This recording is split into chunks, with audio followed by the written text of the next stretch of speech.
हाँ, तो कैसे हैं आप सब? आज हम एक नई सीरीज़ शुरू करने जा रहे हैं जिसकी स्टोरी आपको काफ़ी ज़्यादा एक्साइट करने वाली है। ये कहानी है हमारे हीरो युनचे की, जिसे अपनी पास्ट लाइफ में एक ऐसा मिस्टीरियस ट्रेजर मिलता है जिसकी वजह से 7 ग्रेट क्लेन्स इसकी जान के दुश्मन बन जाते हैं। और इतना कि इसके मास्टर्स और इसकी फियोंसी को जान से मार देते हैं। और इस चीज़ का बदला लेने के लिए युनचे इस मिस्टीरियस ट्रेजर के साथ ही अपनी डेथ को कबूल कर लेता है। फिर लाइफ इसे सेकंड चांस देती है और वो रिइंकार्नेट करते हैं एक ऐसे पर्सन की बॉडी में जिसकी बॉडी में पावर ही नहीं थी। बचपन से इसके मिस्टिक व्हील्स डैमेज थे, जिसकी वजह से लोग इसे यूजलेस और एक ट्रैश की तरह देखते थे। फिर इस मिस्टीरियस ट्रेजर की वजह से धीरे धीरे इसकी पावर वापस आने लगती है। तो क्या वो इस लाइफ में अपनी पास्ट लाइफ के दुश्मनों से बदला ले पाएगा? तो इसकी स्टोरी की जर्नी को आए ये शुरू करते हैं। सीरीज़ की स्टार्टिंग में हमें एक क्लाउड क्लिफ का सीन दिखाया जाता है, जहां लाखों की आर्मी मिलकर एक अकेले इंसान के साथ फाइट कर रही थी। और ये इंसान और कोई नहीं बल्कि हमारी सीरीज़ का हीरो युनचे है, जो अकेले ही इनसे फाइट करते हुए काफ़ी बुरी तरीके से घायल हो चुका था। इस वजह से वो अपने पास रखे हुए हेवनली पॉइजन पर्ल का यूज़ करता है, जिससे वहाँ काफ़ी बड़ा ब्लास्ट हुआ था और एक ग्रीन क्लाउड चारों तरफ हवा में फैलने लगता है। ये पॉइजन इतना ज़्यादा खतरनाक था कि कुछ ही सेकंड में इंसान की जान तड़प तड़प कर चली जाती है। ये देखने के बाद दूर से और ज़्यादा आ रहे एल्डर खुद को शील्ड बना के प्रोटेक्ट करने की कोशिश कर रहे थे, पर ये पॉइजन तो धीरे धीरे इनकी हेवनली शील्ड को भी डिस्ट्रॉय करके अंदर आ रहा था। ये देखने के बाद वेल्डर अपने साथियों को कहते हैं हेवनली सिर्फ वार्म स्कार्फ पहनकर खुद को प्रोटेक्ट करे, जिसे सुनने के बाद वो सभी ऐसा ही करते हैं। पर इस पॉइजन की पावर उनके स्कार्फ के आगे काफ़ी ज़्यादा थी, तो उनके स्कार्फ को भी डिस्ट्रॉय करते हुए इनकी बॉडी में गुजर ये सब देखने के बाद एल्डर एक हेवनली एनर्जी को रिलीज़ करते हैं, जिससे वो पॉइजन हट जाता है। और यहाँ इनकी बातों से पता लगता है कि ये पॉइजन इतना ज़्यादा ख़तरनाक है कि अगर एक बार कोई इसके कांटेक्ट में आ जाए तो वो कभी ज़िंदगी में ब्रेक थ्रू नहीं कर सकता। और पिछले 3 दिनों और 3 रातों से वो इस फाइट को कंटिन्यू कर रहे हैं ताकि इस हेवनली पॉइजन पर्ल को हासिल कर सके।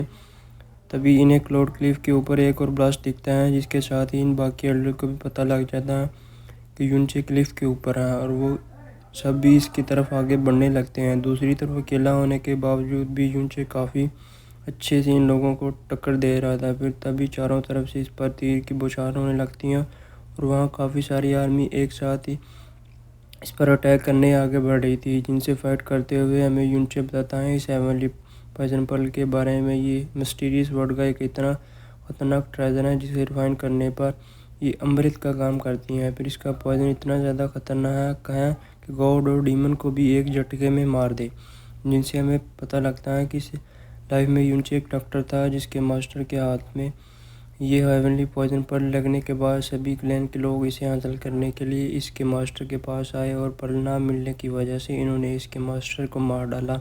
साथ ही इस पर्ल को हासिल करने के लिए इन्होंने युनचे की फांसी को भी जान से मार दिया। यहाँ फाइट के दौरान एक जनरल अपना स्पेयर इसके सीने में घुसा देता है, जिससे वो काफ़ी बुरी तरीके से घायल हो गया था।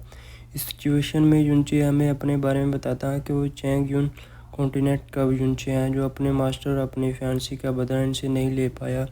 और वो हार तब तक नहीं मानेगा जब तक इन्हें मौत के घाट ना उतार दे। और फिर वो वहाँ से सेल्फ ब्लास्ट करता है। ये ब्लास्ट इतना ज़्यादा खतरनाक था कि वहाँ की सारी आर्मी मर जाती हैं। थोड़ी देर बाद वहाँ दूसरे एल्डर भी आ जाते हैं, जिन्हें युनचे खड़ा दिखता है तो इन्हें समझ नहीं आ रहा था कि क्या ये मर गया है।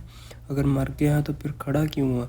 तो वो अपने एक स्पाई को भेजते हैं इसे चेक करने के लिए। जब वो स्पाई इसके हाथ से इस हेवनली पर्ल को निकालने की कोशिश कर रहा था तो युनचे होश में आ जाता है, जो कि इस पॉइजन की वजह से अनकॉन्शियस हो गया था। इधर वो एल्डर युनचे से कहते हैं कि तुम्हारी वजह से 7 ग्रेट क्लैन के इतने सारे लोगों की जान गई है। तुमने अकेले ने इस पॉइजन पर्ल की हेल्प से लाखों की आर्मी को डिस्ट्रॉय कर दिया है। तो अगर तुम चाहते हो कि मैं तुम्हें डायरेक्टली मार दूं तो ये पर्ल मेरे हवाले कर दो, तो मैं तुम्हें एक आसान मौत दूंगा। ये सुनने के बाद युनचे हंसते हुए कहता है कि मुझे मरने की हिम्मत तुम कर सकते हो। और ये बोलकर वो फिर से इस हेवनली पॉइजन पर्ल को यूज़ करने की कोशिश कर रहा था। फिर लगता है कि धीरे धीरे इस हेवनली पॉइजन पर्ल का असर ख़त्म होता जा रहा था, इसलिए वहाँ कोई ब्लास्ट नहीं होता। और ये बात वो आर्मी और एल्डर भी समझ आते हैं। अब जिस पर्ल की वजह से इतना सब कुछ हुआ वो इन एल्डर के हाथों में इसे इतनी आसानी से नहीं लगने देना चाहता था। वो तो क्लिफ से जंप करते हुए इस पर को खा लेता है। एल्डर इसे काफ़ी ज़्यादा रोकने की कोशिश कर रहे थे, पर वो पानी में गिर जाता है और इसके गले का लाकर चमकने लगता है, जिसके बाद एक एनर्जी रिलीज होती है और हमें सीन दिखाया जाता है यूनचे को, जो कि कहीं और इनकारनेट हो गया था और अब इस लाइफ में इसका नाम शाओचे है, जिसे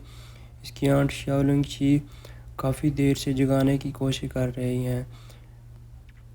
होश में आने के बाद शाओचे को रियलाइज़ होता है कि वो तो किसी और की बॉडी में आ गया है और आज तो इसका वेडिंग डे है, जहाँ इसकी शादी शहर की सबसे खूबसूरत लड़की शिया कंगवे से होने वाली है। ये जानने के बाद थोड़ा सा एक्साइटेड और हैरान नज़र आ रहा था। तो ये देखते हुए इसकी आंट इसे छेड़ते हुए कहती हैं कि अभी तो तुम काफ़ी ज़्यादा बुरी हालत में थे। खूबसूरती का नाम सुनने के बाद तो तुम्हारे अंदर ऐसी एनर्जी आई है, लगता कि मैं ही फालतू में तुम्हारे लिए परेशान हो रही थी। तो शाओचे इन्हें मनाते हुए अपने दादाजी के बारे में पूछ रहा था, जिस पे इसकी आंट परेशान होते हुए कहती है कि फादर तो अभी भी डॉक्टर सीतो को लेने गए हैं। तुम बेहोश हो गए थे तो वो फिक्र के मारे इनके पास चले गए हैं। मैं जाकर इन्हें इन्फॉर्म कर देती हूँ ताकि वो परेशान ना हो। और ये बोलकर वो अपने फादर को बुलाने चली जाती हैं। इसके जाने के बाद वहाँ गार्ड आपस में बात कर रहे थे कि इस यूजलेस बॉडी के चक्कर में थर्ड ऑर्डर कितना ज़्यादा पैसा वेस्ट करेंगे। और यहाँ पे ये सब सुनने के बाद शाची अपने बॉडी को चेक करता है तो इसे पता लगता है कि इसके मिस्टिक वेन्स तो डिस्ट्रॉय हो रखे हैं। तो ये जानकर वो काफ़ी ज़्यादा हैरान होता है कि इस लाइफ में वो यूजलेस हैं। फिर तभी इसकी बॉडी में इससे अचानक वो पॉइज़न पर रिलीज़ होने लगता है, जिसकी वजह से इसे काफ़ी ज़्यादा तकलीफ़ हो रही थी। फिर इसके बाद जब वो शांत होता है तो इसकी बॉडी में से वो पॉइज़न पर रिलीज़ हो रहा था, तो वो इस पर्ल के कॉन्शियस में चला जाता है और इसे अपनी इस लाइफ के बारे में कुछ बातें पता लगती हैं, जैसे कि बचपन से ही शाओचे की मिस्टिक विंग्स ख़राब थी, जिस वजह से इसके दादाजी से काफ़ी ज़्यादा प्रोटेक्ट करते हैं और इसी वजह से काफ़ी सारे बच्चे इसे परेशान करते थे। जहाँ इसकी आंट इसका सपोर्ट करती थी और वो इस मिस्टिक वर्ल्ड में कभी भी कल्टीवेशन नहीं कर सकता है। कमज़ोर होने की वजह से इसे हर कोई परेशान करता था और इसकी शादी वाले दिन किसी ने तो इसे जहर तक दे दिया, जिसकी वजह से ओरिजिनल शाओचे की जान चली गई। और दूसरी तरफ हेवनली पॉइजन पर्ल खाने की वजह से यूनची इसकी बॉडी में आ गया। दूसरी तरफ लिंगची अपने फादर के साथ शाओचे के पास आती हैं, जहां इसके फादर इसे चेक करने की कोशिश कर रहे थे, पर वो इनसे दूर हट जाता है। तो ये देख के फादर लिंगची पर गुस्सा करते हुए कहते हैं कि तुमने इसे क्या खिलाया जो कि ये बेहोश हो गया। तो आंट बताती हैं कि इसने तो सिर्फ इसे सूप बना कर पिलाया था। तो इस बात पर तो दादाजी और ज़्यादा भड़कने लगते हैं कि एक तो ये पहले से ही ज़्यादा वीक है, ऊपर से तुम इसका ख्याल नहीं रखती। तो शाओचे अपनी आंटी को प्रोटेक्ट करते हुए कहता है कि वो ख़राब है, इसमें आंटी की कोई गलती नहीं है। और वैसे भी तो शाओ वर्ल्ड इतना ज़्यादा बड़ा है, यहाँ इतने सारे ट्रेजर हैं और काफ़ी सारे मैनुअल मार्शल आर्ट मौजूद है, तो वो इन्हें प्रैक्टिस करते हुए कोई ना कोई तरीका ढूंढ लेगा अपने मिस्टेक विंस को रिपेयर करने का। फिर प्लीज़ वो दोनों गुस्सा ना करे, वो दोनों अपना ही ख्याल रखे। ये सुनने के बाद तो दादाजी काफ़ी ज़्यादा खुश हो जाते हैं और आंट सोच रही थी कि सडनली तुम्हारा बिहेवियर इतना ज़्यादा चेंज कैसे हो गया। फिर दादाजी शाओचे को रेडी होने के लिए कहते हैं क्योंकि थोड़ी देर बाद बारात के लिए निकलना है। और यहाँ लिंगची शाओचे को रेडी करते हुए कहती हैं क्या बात है, सूप पीने के बाद से तुम्हारा नेचर काफ़ी ज़्यादा बदला बदला लग रहा है। दूसरी तरफ शाओचे सोच रहा था कि अपनी पास्ट लाइफ में जब वो यूनचे था, तब पावर के पीछे भागते भागते वो उन सब में इतना ज़्यादा खो गया कि अपने फ्योंसी और अपने मास्टर को खो बैठा। पर इस लाइफ में इसके पास इसके केयर करने वाली दादाजी और एक ख्याल रखने वाली आंटी हैं, पर इसके पास पावर नहीं है। यहाँ आंटी इसे तैयार करते हुए इमोशनल हो जाती हैं क्योंकि अपने छोटे से भांजे को बचपन से संभालती आई है, पर अब वो वक्त आ गया इसे इसकी वाइफ के हवाले करने का। इधर दोनों का ध्यान एक साथ ऊपर जाता है। शाओचे को तो पता था किसी ने इसे पॉइजन दिया है, तभी अनाउंसमेंट होती है कि बारात जाने का टाइम हो गया है। दूसरी तरफ आराम कर रहे हैं इसे सर्वेंट की अंकल वो काफ़ी अच्छे से क्लास लेते हैं कि आज थर्ड एल्डर के पोते की शादी है, जो कि यहाँ का यंग मास्टर है, तो इसकी शादी में कोई कमी नहीं होनी चाहिए। वो सबकी क्लास ले रहे थे कि पीछे से शाओचे भी आ जाता है और बग्गी में बैठने की बजाय घोड़े के पास जाकर खड़ा हो जाता है। ये देखकर तो अंकल लोग काफ़ी ज़्यादा सरप्राइज़ होते हैं। वो आकर शाओचे को इस घोड़े के बारे में बताते हैं कि ये 4th लेवल का बेंगिन फिल मिस्टिक बेस्ड है, पर तुम्हारी जितनी मिस्टिक पावर है, तुम इसे हैंडल नहीं कर सकते। पर शियाचिन की बातों को इग्नोर करके इस घोड़े के ऊपर चढ़ जाता है। अब जैसा कि अंकल होंग ने इसे बताया था, वो घोड़ा इसे खुद के ऊपर से नीचे गिरा देता है, जिसे देखने के बाद सर्वेंट हंसने लगती है। और दूसरी तरफ शियाचे सोच रहा था कि इसे नहीं पता था इसकी बॉडी इतनी ज़्यादा वीक है। तभी इसके पास यूलोंग आता है, जो कि इसे सहारा देकर उठाने की कोशिश कर रहा था। तब अपने पास लाइफ में डॉक्टर होने की वजह से इसे हर तरीके की दवाई और जहर के बारे में बताता था। तो यूलोंग का हाथ पकड़ते ही शियाचू को स्मेल आता है हार्ट डिमोनिक पाउडर के बारे में। यहाँ यूलोंग और यांग इसे समझाने की कोशिश कर रहे थे कि वो इस घोड़े से काफ़ी ज़्यादा कमज़ोर हैं, तो इस कैरेज में जाना चाहिए। आज इसकी शादियाँ अगर इसे कुछ हो गया तो वो लोग कहीं के नहीं रहेंगे। तो ये सुनने के बाद शियाचे कहता है कि वो इनकी फ़िक्र करता है, पर आज इसकी शादियाँ और सारी रिस्पॉन्सिबिलिटी इसके ऊपर है। अब फैमिली की रेपुटेशन भी तो बचानी है, तो इसे घोड़े में जाना ही होगा। तो ये सुनने के बाद यूलोंग यांग को एक वाइट घोड़ा लाने के लिए कहता है। इसकी बातों से जेलसी की आवाज़ आ रही थी। जब वो शियाचे को कहता है कि आज तो तुम्हारी शादी सबसे खूबसूरत लड़की से होने वाली है, पता नहीं आज कितने सारे अमीर लोग रो रहे होंगे। पर शियाचे तो सब कुछ इनके ऊपर डाल देते थे। आपकी वजह से तो इनकी फैमिली की आन बान शान है। वो तो बस एक खूबसूरत लड़की से शादी करके पॉपुलर होने वाला है, लेकिन पावरफुल तो इसके भैया ही रहने वाले हैं ना। ये बोलकर वो अपनी शादी अटेंड करने के लिए जाने लगता है। जहाँ घोड़े में बैठकर जाता हुए शियाची समझ जाता है कि ये जो इसकी काफ़ी ज़्यादा केयर कर रहा है ना, इसने इसे मारने के लिए पॉइजन डाला था। दूसरी तरफ तो इनके जाने के बाद यूलोंग का रवैया ही चेंज हो जाता है। वो यहाँ को थप्पड़ लगाते हुए कहते हैं कि तुमने इसे मारा नहीं। पर वो बेचारा जो कि सारा प्रोसेस कंप्लीट करके आया था, वो कहता है कि मैंने खुद देखा था ये मर चुका है। यूलोंग तो इसे करते हुए यूलोंग इसे शांत करा देता है। तो इसके बाद यहाँ कहता है कि कोई बात नहीं, अगर इसकी शादी इससे हो रही है, तो वैसे भी वो इतनी समझदार लड़की है, इसे खुद को टच करने नहीं देगी। जब तक वो हमारे शेफ फैमिली में रहेगी, हम इसे कंट्रोल कर सकते हैं। ये सुनने के बाद इस लड़के के चेहरे पर अलग ही खुशी झलकने लगती है, जैसा कि वो ऐसा ही करने वाला है। दूसरी तरफ काफ़ी धूम धड़के के साथ बारात आगे बढ़ रही थी और सारी लड़कियां शियाचो के देखकर आहें भर रही थी, क्योंकि वो था ही इतना हैंडसम। पर फिर कुछ लोग बताते हैं कि वो हैंडसम ज़रूर हैं, लेकिन बचपन से ही डिसेबल हैं। वो अभी तक first level of beginner face mistake को भी ब्रेक थ्रू नहीं कर पाया। ये सुनने के बाद लड़कियां मुंह बनाने लगती हैं कि ये तो मुझसे भी बुरा है, पता नहीं फिर शांग ये इससे शादी क्यों कर रही हैं। फिर पता लगता है कि शियाओचे के फादर शियाओंग और किंग वे के फादर होंग ही आपस में काफ़ी अच्छे दोस्त थे, और काफ़ी सालों पहले किंग वे को बचाते हुए शियाओंग की डेथ हो गई, जो कि काफ़ी ज़्यादा पावरफुल थे। और ये शादी 18 साल पहले ही तय कर दी गई थी। आसपास की बातें सुनने के बाद अंकलों को फिक्र हो रही थी। अपने यंग मास्टर की ओर से कहते हैं कि आपको कैरेज में बैठकर जाना चाहिए था, पर यह लड़का कहाँ किसी की सुनता है। तभी गली मोहल्ले में हलचल होने लगती है और पता लगता है कि एक सेंटो बीस्ट इनकी तरफ आगे बढ़ रहा है, जो रास्ते में आ रहे सभी लोगों को इधर उधर फेंकते हुए इनकी तरफ बढ़ रहा था। शियाचे का घोड़ा भी बेकाबू होने लगता है। ये देखकर अंकल होंग अपने आइस मिस्टिक पावर का यूज़ करके इस बिस्ट को फ्रीज कर देते हैं। जैसे थोड़ी देर के लिए वो बिस्ट तो काबू में आ गया था, तभी इसका हाउस कीपर आता है, जो इनसे झूठ मूठ का माफ़ी मांग रहा था कि इसके बिस्ट ने इनका रास्ता रोक लिया, जबकि लोग शादी अटेंड करने जा रहे थे। तो अंकल होंग काफ़ी गुस्से में इन्हें रास्ता छोड़ने को कहते हैं, पर ये तो और ज़्यादा टाइम वेस्ट करने लगता है कि सालों से ये बिस्ट बंधा हुआ था, पता नहीं आज कैसे छूट गया। शायद अपने आसपास का माहौल इसे पसंद नहीं आया। दूसरी तरफ लोग काफ़ी ज़्यादा एक्साइटेड हो रहे थे ये देख कर के वैसे ही सब लोग शियाचे से नफ़रत करते हैं। अब तो यहाँ एक बीस्ट भी आ गया, पता नहीं आगे क्या होने वाला। इधर तो वो हाउस कीपर डायरेक्ट बोल देता है कि लोग काफ़ी ज़्यादा गुस्सा है इस बात से कि एक यूजलेस पर्सन की शादी शहर की सबसे खूबसूरत लड़की से हो रही। ये तो बहुत ही ज़्यादा नाइंसाफ़ी है। अगर तो मास्टर शियाओ यानी कि शियाचे अगर इस बॉयस्ट से फाइट करते हुए, तो फिर मैं क्या पूरी सिटी धूमधाम से इनकी बारात लेकर जाएगी, फिर हमें इनकी शादी से कोई दिक्कत नहीं होने वाली। तो शहर के सभी लोग इस बात पर एग्री करते हैं, पर अंकल होंग काफ़ी ज़्यादा गुस्सा करते हुए कहते हैं कि तुम्हारी हिम्मत कैसे हुई शियाओ फैमिली के मेंबर को चैलेंज करने की, वो भी इतने ख़ास दिन पर। अंकल होंग इसे सबक सिखा देते हैं कि पीछे से शियाओ इन्हें मना करता है कि इसे ये चैलेंज मंजूर है, वो ऐसा करना चाहता है। अंकल इसे समझा रहे थे कि यंग मास्टर ये जेक्टो बीस्ट काफ़ी ज़्यादा पावरफुल है और तुमसे 2 लेवल ऊपर है, तुम इसे नहीं संभाल सकते। पर शाओची एक स्माइल के साथ कहता है कि देख लेते हैं ट्राई करके, और हाउसकीपर भी अपने इस बीस्ट को आगे कर देता है। इसके आर्डर्स को डर न लगे इसलिए वो इसकी आंखों पर रेड कपड़ा बांधकर धीरे धीरे आगे बढ़ रहा था, और सब लोग सोचते हैं कि आज तो ये लूज़र मरने जा रहा। जेक्टो बीस्ट आगे बढ़ते हुए अपने मिस्टिक पावर को रिलीज़ कर रहा था।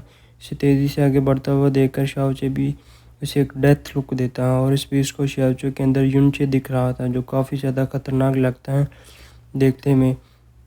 इसकी इतनी खतरनाक डेथ स्टेयर देखने के बाद वो वहीं रुक गया था, और वो इतना ज़्यादा डर जाता कि धीरे धीरे पीछे हटने लगता है। इसका हाउसकीपर ये देख के काफ़ी ज़्यादा हैरान हो रहा था। आसपास के लोगों को यकीन नहीं होता कि आखिर ये कैसे पॉसिबल है। जेक्टो बीस्ट तो 6 लेवल के पावरफुल वाले बिगिनर फेस मिस्टिक से भी नहीं डरते, फिर वो इतना खतरनाक बीस्ट होकर इस जैसे लूज़र से कैसे डर सकता है। दूसरी तरफ इस हाउसकीपर को इतना ज़्यादा गुस्सा आता है कि अपने बीस्ट को भड़काने के लिए उसे एक पंच मार देता है, जिससे तो वो बढ़कर एक दहाड़ मारता है, और यहाँ शाओचे का घोड़ा भी बेकाबू हो गया था, जिसकी वजह से वो घोड़े से नीचे गिर जाता है। इसके हाथ में चोट लग गई थी, और अब तो वो बीस्ट इतना ज़्यादा गुस्सा होकर इसके ऊपर तेज़ी से जंप करता है। सबको तो लगता था कि अब इसका काम तमाम होने वाला है। अंकल होंग भी काफ़ी ज़्यादा परेशान हो गए थे। फिर यहाँ शाओचे अपना एक पंच तैयार कर लेता है। देख के तो ऐसा लगता था कि शाओचे पंच मारकर इस बीस्ट का काम ही ख़त्म कर देगा, और ऐसा होता भी है। एक पंच के साथ वो बीस्ट रुक जाता है, पर ये पंच मारे शाओचे ने नहीं बल्कि इसके साले साहब ने मारा था, जिसका नाम युम्बा है, और वो काफ़ी ज़्यादा वो शर्माते हुए अपने जीजू को नीचे रख देता है, और वो कह रहा था कि तुम यहाँ क्यों आए हो, जिस पे युम्बा का कहना था कि फादर और सिस्टर इसका वेट कर रही हैं। क्या अब आपको इतना टाइम क्यों लग रहा है, इन्होंने मुझे भेजा आपको लेने के लिए, तो मैं यहाँ आपको लेने आया हूँ। ये बोलकर वो इसे उठा के बोरी की तरह अपने कंधों पर उठा लेता है, पर शाओची से समझा आ रहा था कि इसे घोड़े पे बैठ के जाना होगा। वो दूल्हा है तो युम्बा क्या करता है, घोड़े के साथ इसे गोद में उठा लेता है। बताओ कहीं मिलेगा ऐसा सारा। ऐसे ये नज़ारा देखने के बाद तो सबकी सिट्टी पिट्टी गुल हो जाती है। वो बीच तो डर के अरे वहाँ से भाग जाता है। इधर रास्ते में हाउस कीपर पड़ता है तो हमारा युम्बा इसे किक मार के फुटबॉल की तरह दूर उछाल देता है। दूसरी तरफ हमें शाओचे के ग्रैंडफादर को दिखाया जाता है जो काफ़ी फिक्र कर रहे थे इसकी। तभी इसके पास यांग और इसके दादाजी आते हैं जो वहाँ का उजड़ा हुआ हाल देख के कहते हैं कि कोई कहेगा कि आज तुम्हारे पोते की शादी है, सब कुछ इतना शांत क्यों है। तो थर्ड ऑर्डर इन्हें इनवाइट करते हैं अपने घर पर ड्रिंक के लिए, पर ये दादाजी तो टोंट कसने लगते हैं कि मेरे पोते ने अभी 9th लेवल का अचीव किया है तो मुझे इसकी पावर को इन्हेंस करने में इसकी हेल्प करनी है। मेरे पास कोई फालतू का टाइम नहीं है कि मैं तीसरे इंसान की शादी में नाचूं।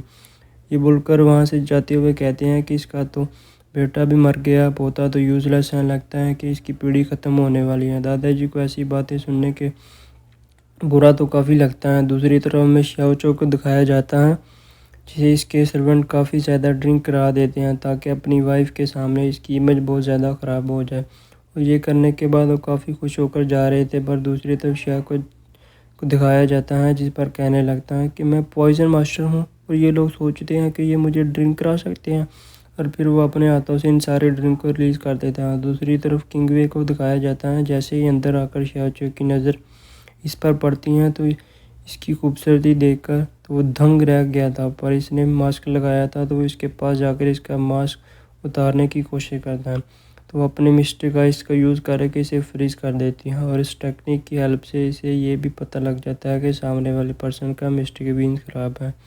पर फ्री होने के बाद तो शाओचे ने फाइनली इसके मास्क को उतार दिया था।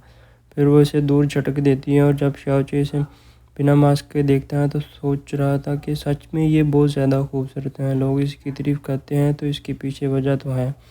दूसरी तरफ किंगवे पूछ रही थी कि तुम्हारी ये वीन्स किसने जानबूझ के हर्ट किया है ना, क्या इसका कोई करने का कोई रास्ता नहीं है। तो शाओचे इसे अपने फ़िक्र करने के लिए थैंक यू बोलता है और कहता है कि ऐसे नहीं करने चाहिए।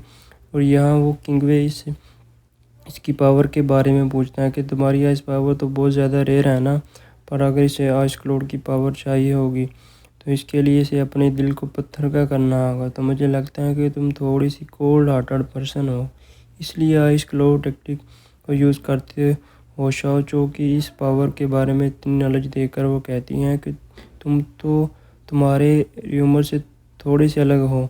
वो भी खुश होकर कहता है कि ऐसी बहुत सी चीज़ें हैं मुझ में जो कहीं सारे काफ़ी अलग हैं, मैं तुम्हें डिटेल में बताता हूँ। ये बोलकर वो इसके पास जा रहा था, पर वो तो पूरी जगह को फ्रीज़ करने लगती है और फिर इसे बताती हैं कि जैसा कि तुम्हें पता है कि मैं इस क्लोड इमोर्टल पैलेस की स्टूडेंट हूँ, तो इस पैलेस में एंटर करने के लिए एक रूल है कि मैं कभी भी किसी रिलेशनशिप में नहीं आ सकती, पर तुमसे शादी करना मेरी एक मजबूरी है क्योंकि मेरी जान बचाई गई थी।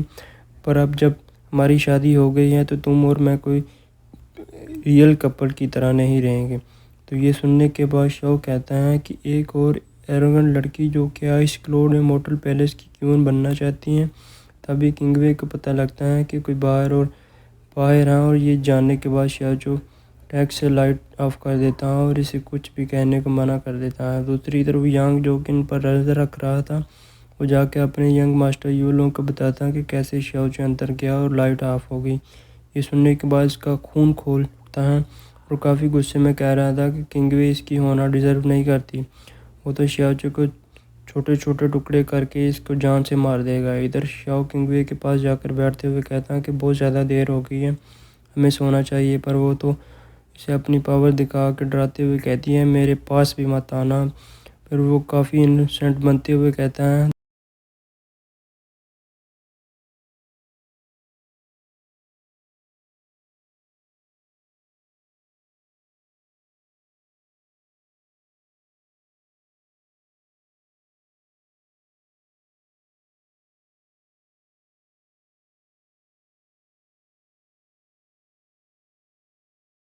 तो फिर मैं सोऊंगा कहाँ, जिस पे किंगवे कहती हैं कि ठीक है मैं फ्लोर पर सो जाऊंगी, तुम बेड पर सो जाओ। वो कहता है कि तुम मेरी नई नई शादी शुदा बीवी हो, मैं तुम्हें ज़मीन पर कैसे सोने दे सकता हूँ।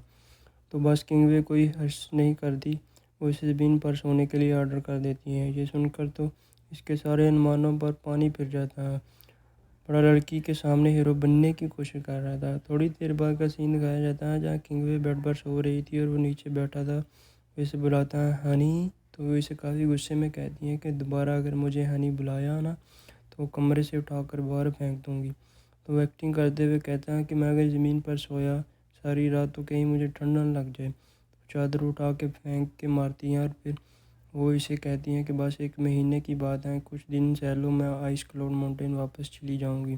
तो ये सुनने के बाद वो खुश होने लगता है कि तुम एक महीना मेरे पास रहोगी हनी, ये तो बहुत अच्छी बात है। ये सुनने के बाद वो कहती हैं मैंने कहा ना कि मुझे हनी मत बुलाओ। तो वो छेड़ते हुए कहता है कि मैं तुम्हारे साथ सेम बेड पे थे, तुम्हें सो रहा तो क्या हुआ, लेकिन मैं फिर भी तुम्हारा पति हूँ। तो वो मैं तुम्हें हनी ना बुलाऊँ तो क्या बुलाऊँ, क्यों? तो वो इसे फिर से पावर दिखा के डराती है। वो कहता है कि हाँ हाँ डरा क्यों रही हूँ।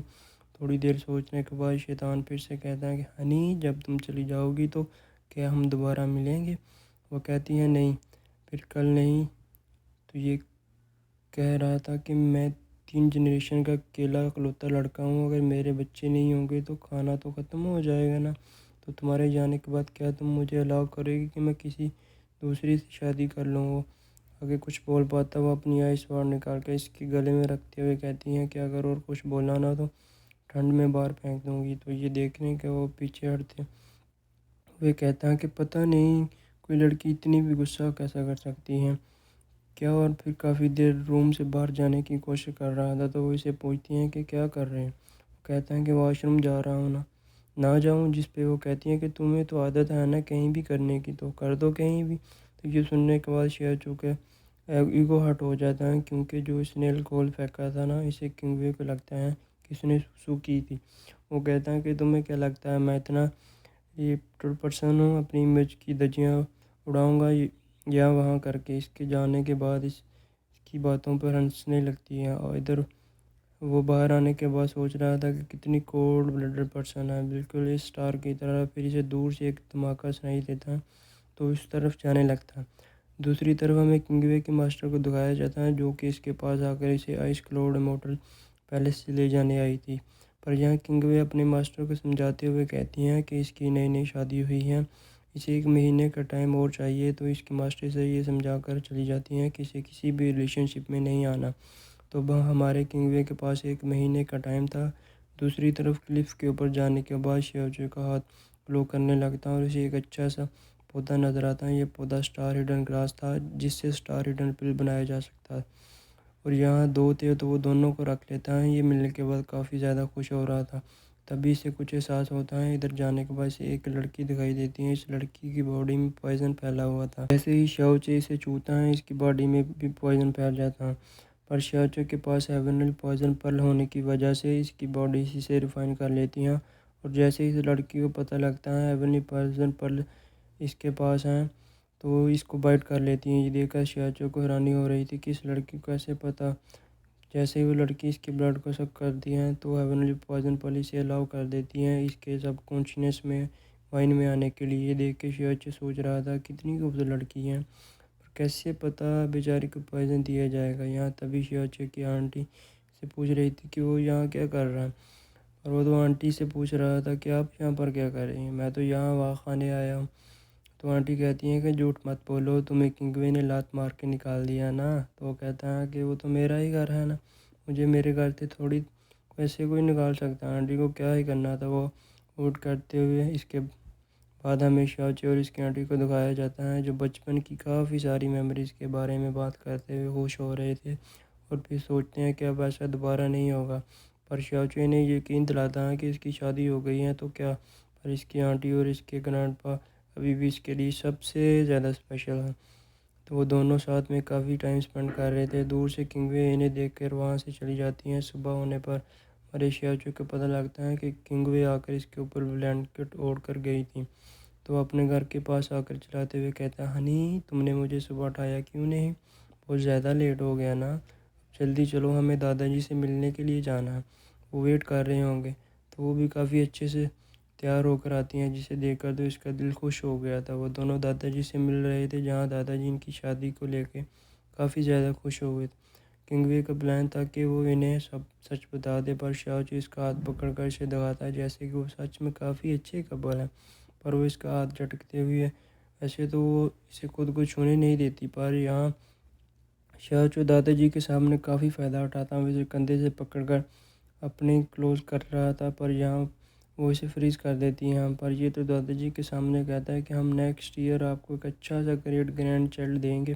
दादाजी से मिल के आने के बाद किंगवे से पूरा का पूरा फ्रीज करके वहीं छोड़ देती हैं। वो कह रहा था कि तुम्हें थोड़ी सी रहम दिखानी चाहिए मेरे, पर वो तो काफ़ी ज़्यादा गुस्सा थी कि तुम्हारी हिम्मत कैसी हुई मुझे छूने की, दोबारा छुआ ना तो मैं तुम्हारे हाथ काट के रख दूँगी। तो वो कहता है कि मैं तो ये दादाजी को खुश करने के लिए कर रहा था, कि मैं इतना भी नहीं कर सकता। ये सुनकर वो भी थोड़ी सी इमोशनल होकर इसे इनफ्रीज कर देती हैं, और वो तो अपनी कल्टीवेशन में लग गई थी।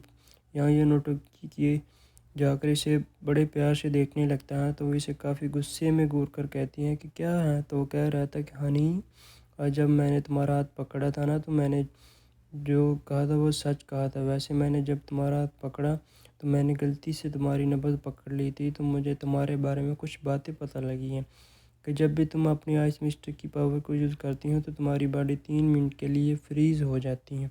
और जैसे जैसे तुम्हारी कल्टीवेशन आगे बढ़ेगी, ये टाइम पीरियड बढ़ता जाएगा, जिससे तुम्हारी बॉडी में और भी काफ़ी सारे चेंजेस होंगे। ये बोलने के वो चुपते हुए कहता है कि मुझे पता है तुम्हारी बॉडी में और भी लेडीज़ प्रॉब्लम है। तो वो इससे कहती हैं कि चुप मत, मैं तुम्हें नहीं मारूंगी।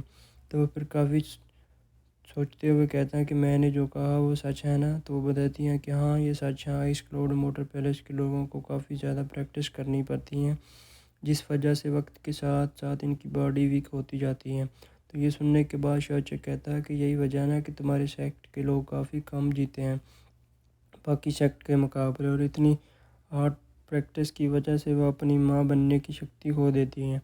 यही वजह है कि वो झूठ बोलती हैं कि वो रिलेशनशिप में नहीं रख सकती। तो वो अपनी पावर लीज करते हुए गुस्से में से चुप होने को कहती है कि खबरदार मेरे शक को नीचा दिखाया दो। पर शेरचे कहता है कि मैं इसे ठीक कर सकता हूँ। वो कहती हैं सच में? वो कहता है हाँ बिल्कुल ठीक कर सकता हूँ, बल्कि मैं तुम्हारी मिस्टिक पावर को 3 गुना ज़्यादा बढ़ा सकता हूँ। तो क्या तुम ट्राई करना चाहती हो? तो ये सुनने को वो कहती हैं कि अगर तुमने नहीं कर पाए तो मैं तुम्हारे दोनों हाथ काट दूँगी। तो वो अपना एक्यूपंक्चर किट लेकर बैठ जाता है इसकी ट्रीटमेंट करने। वैसे ट्रीटमेंट के साथ वो थोड़ी सी फ्लटरिंग भी कर रहा था, आदत से मजबूर, उसे पता भी नहीं चलता कब इसे एक्यूपंक्चर कर लेता है। और इसे इसके हाथों को रिलैक्स रखने को बोलकर हेवन पॉइजन पर्ल को यूज़ कर रहा था। यहाँ इसकी इस तरह की एबिलिटी को देखकर किंगवे सोच रही थी कि पूरे टियानशियो कॉन्टिनेंट में सिर्फ 2-4 ऐसे मेडिसिन मास्टर हैं जो इन सबको क्योर जानते हैं। लगता है कि ये सच कह रहा था कि अपना काम ख़त्म करने के बाद शियाचू कहता है कि अब तुम टेस्ट कर सकती हैं। तो वो अपने दोनों हाथों से ट्रैक करके देखती हैं, जहाँ क्योर करने वाले हाथ की स्पीड की पावर काफ़ी ज़्यादा थी। तो ये देख के काफ़ी ज़्यादा खुश होती है और यहाँ शियाचू बताता है कि लंबे समय तक एयर और यहाँ शाओची बताता है कि लंबे समय तक आइस की पावर यूज़ करने की वजह से मेरिडियंस ब्लॉक होने लगती हैं, इसलिए पावर कम यूज़ होती है। पर जैसे ही इसे क्योर किया जाता है और फिर जो ब्लॉकिंग थी वो ख़त्म हो जाती हैं और ठंडी हवा के साथ ये पावर 3 गुना ज़्यादा बढ़ जाती हैं। अगर पूरी बॉडी का इसका क्योर किया जाए तो तुम्हारी पावर 10 गुना ज़्यादा बढ़ सकती है।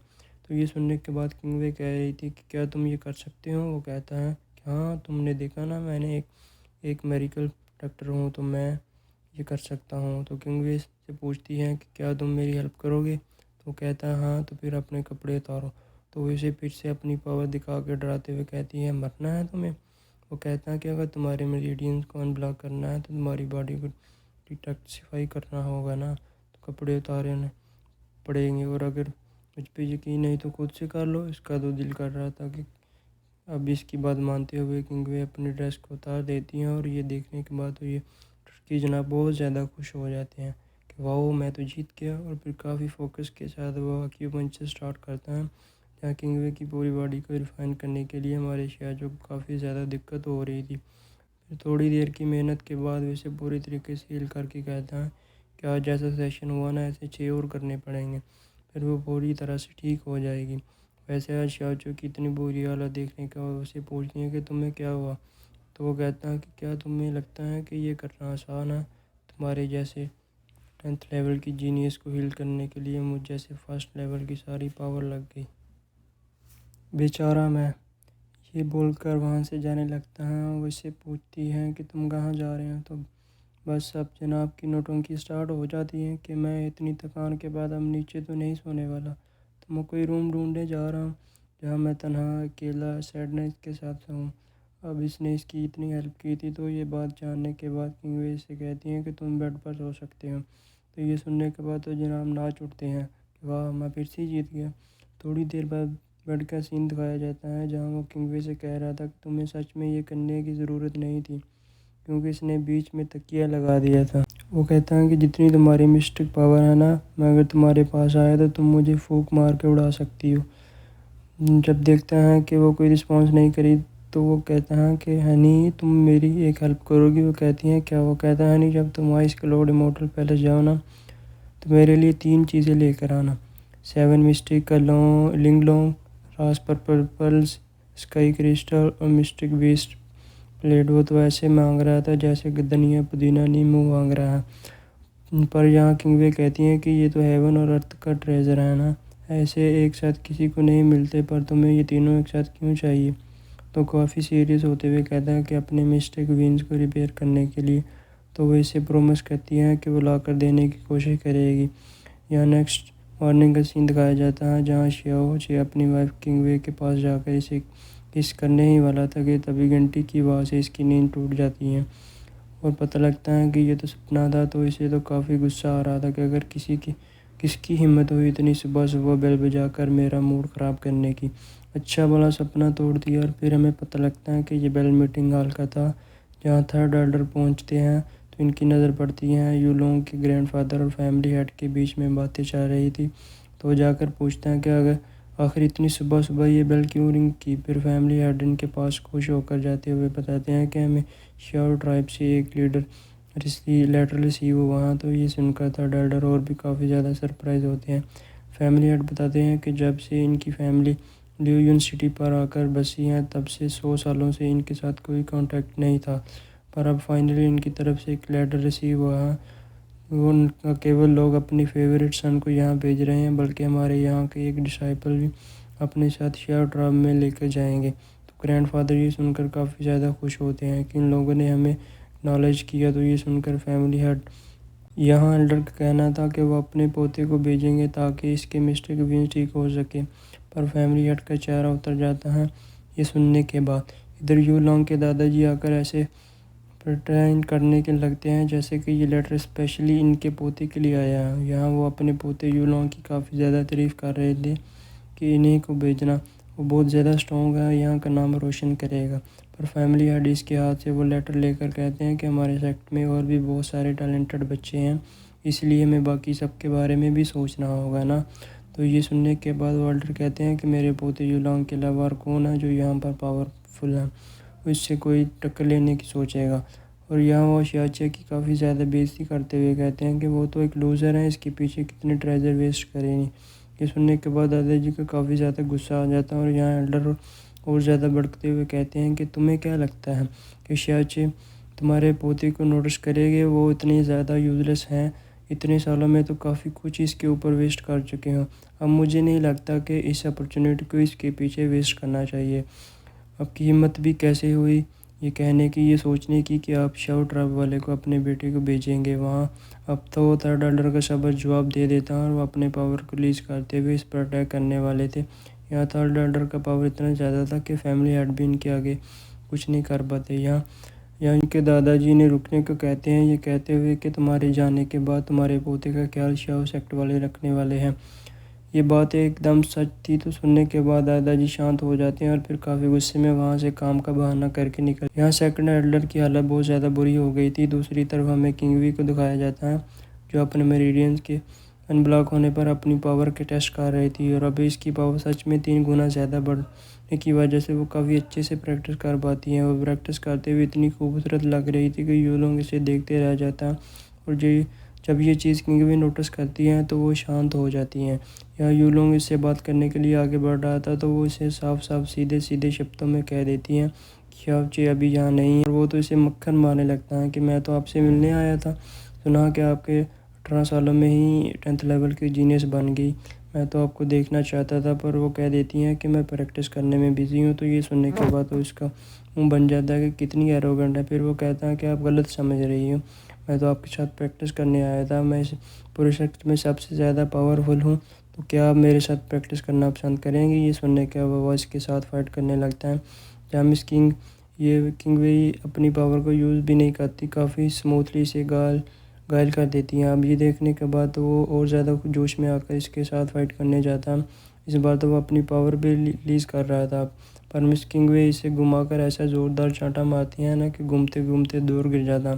बेचारे का दांत भी टूट जाता है। ये देखने के बाद इसका दिमाग घूम जाता है और वो कहता है मुझे सीरियस होना ही पड़ेगा। ये बोलकर वो फिर से इस पर जोश में अटैक करने जाता है, पर यहाँ किंगवे काफ़ी स्मूथली से दोबारा पटकते हुए एक ज़ोरदार थप्पड़ मार देती है। दूसरी तरफ शाओचे भी आ रहा था और इसे नज़र आ जाता है उड़ता उड़ता यूलोंग, जो कि सीधा आकर इसके पैरों में गिरता है। ये देखने के बाद इसे पता लग गया था कि ये महान काम और किसी ने नहीं, इसकी बीवी ने किया है। पर फिर भी वो यूलोंग के पास जाकर कहता है कि भैया आप ऊपर आसमान से कहाँ से आए? तो कह रहा था कि मैं प्रैक्टिस कर रहा था। फिर वो उसके चेहरे की चोट नोटिस करते हुए कहता है कि किस तरह की प्रैक्टिस कर रहे थे आप? अब आपके मुंह से तो खून निकलने लगा। वो इससे पूछ रहा था कि भैया क्या तुम ठीक हो? तो लंगड़ाते लंगड़ाते जाते हुए कहता हाँ हाँ बिल्कुल ठीक हूँ। इसकी इतनी बुरी हालत देखने के बाद वो सोच रहा था कि ये लड़की तो सच में इतनी पत्थर दिल है, पर मुझे पसंद है। दूसरी तरफ सभी एल्डर और जनरल मिलकर रेडी हो रहे थे शाओ ट्राइब की इस मेंबर की स्वागत करने के लिए। जैन का गेट मैन आकर इन्हें अनाउंस करता है कि वो आ गए हैं। तो फैमिली हेड सारे एल्डर के साथ वहाँ मौजूद होते हैं। इन्हें ग्रेट करते हुए बोल रहे थे। अपने बारे में देखने से लग रहा था कि ये पर्सन काफ़ी ज़्यादा एरोगेंट है और इसका नाम क्वांग यून है। ये पर्सन तो मीटिंग हॉल में आने के बाद वहाँ की बुराई स्टार्ट कर देता है। कैल्डर ने तो कहा था ये जगह काफ़ी अच्छी होगी, पर देख के लगता नहीं है। और फिर वो यहाँ सबको साफ साफ सीधे सीधे शब्दों में कहता है कि वो कल सुबह इस इंसान को चूज़ करेगा जिसे वो अपने साथ अपने ट्राइब में लेके जाने वाला है, इसलिए सबको रेडी रखने को कहा ना। जैल्डर काफ़ी पोलाइटली डरते हुए इन्हें ग्रेट करते हुए कहते हैं कि ठीक है। इसके बाद वो अपने फादर को लाए हुए ट्रेजर इन्हें देता है, ये कहते हुए कि ये मिस्टेक वीन्स को भी ठीक कर सकते हैं। ये सुनने के बाद तो शियाचो की आंट काफ़ी ज़्यादा एक्साइटेड होकर सामने आ जाती है और जैसे ही की नज़र इस पर पड़ती हैं तो वो काफ़ी ज़्यादा मिस्टीरियस नज़र आ रहा था। वो ऐसे एक्टिंग करने लगता है जैसे सफ़र की वजह से वो बुरी तरीके से थक गया हो। तो यूँ लोगों को इसकी सेवा में अपॉइंट किया जाता है। वो इसे रूम की तरफ ले जा रहा था। फिर वो तो शाओचे की आंटी से पूछ रहा था कि इसका नाम क्या है। जहाँ थर्ड एल्डर इसे रोकने की कोशिश कर रहे थे, पर सेकंड एल्डर इसे रोक देते हैं कि कोई पंगा मत करो। तो ये देखते हुए शाओचे बीच में आकर कहता है कि आप काफ़ी ज़्यादा थक गए हैं ना, तो क्यों ना मैं आपकी मसाज कर दूँ। आंट तो डर रही थी पर वह इन्हें रिलैक्स कराता है। दूसरी तरफ क्वांग के साथ जो एल्डर आए थे वो इसे समझाते हुए अपने साथ ले जाते हैं, जिस पर इसे काफ़ी गुस्सा आ रहा था। और यहाँ यू लोग समझ जाता है कि आंट पर इसका दिल आ गया। वो कुछ प्लान करने लगता है। दूसरी तरफ क्वांग अपने रूम में जाके काफ़ी ज़्यादा चिढ़ रहा था इस एल्डर पे कि मेरी ज़रा सी भी इज्जत नहीं करते। इसका सर्वेंट इन्हें कहता है कि हमारे हेड ने कहा है कि यहाँ पे कोई पंगा नहीं करना, तो इसलिए इनकी बात मानो। इस बात पे तो वो और ज़्यादा चिढ़ जाता कि मैं तो बस इस लड़की से इसका नाम पूछना था, इतना ज़्यादा चिढ़ने की क्या ज़रूरत था। तो यहाँ यू लोग आकर आंट का परिचय देते हुए कहता है कि इसका नाम लिंगची है। पर यहाँ यू लोग इसे कहते हैं कि वो यहाँ की सबसे खूबसूरत लड़की नहीं है, अगर इसे देखना है तो मैं आपको एक जगह ले चलता हूँ। और ये बोलकर वो इसे किंगवे को दिखाने ले जाता है, जिसे देखकर वो काफ़ी खुश हो रहा था। और यहाँ यू लोग इसे सारी चीज़ें बता देता है कि ये यूजलेस की बीवी है। ये सुन के तो इसे गुस्सा आ रहा था कि यहाँ ये कहाँ के जस्टिस हैं, इस तरह की गोडेस इस तरह के नमूने के साथ कैसे शादी कर सकती हैं। और यू लोग तो इसके गुस्से को भड़काते रहता है कि आप सही कह रहे हैं कि ऐसा नहीं होना चाहिए था, वो तो आप जैसी के साथ सूट करेगी। पर वो पूछ रहा था कि अब जो तुम आइडिया दे रहे हो तो क्या तुम्हारे पास कोई सजेशन है। तो यू लोग इसके कान में एक आइडिया बताता है कि इसके पास एक तो तरीका है। ये सुन के वो काफ़ी खुश होते हुए कहता है कि लेकिन अभी के लिए तो इसे लिंगशी चाहिए। तो यू लोग इसके लिए भी रेडी हो जाता है। तो दूसरी तरफ शाओचे को दिखाया जाता है जो लास्ट सेशन कर रहा था। और फिर वो कहता है कि बस ये लास्ट टाइम है, अब तुम पूरी तरह से ठीक हो जाओगी।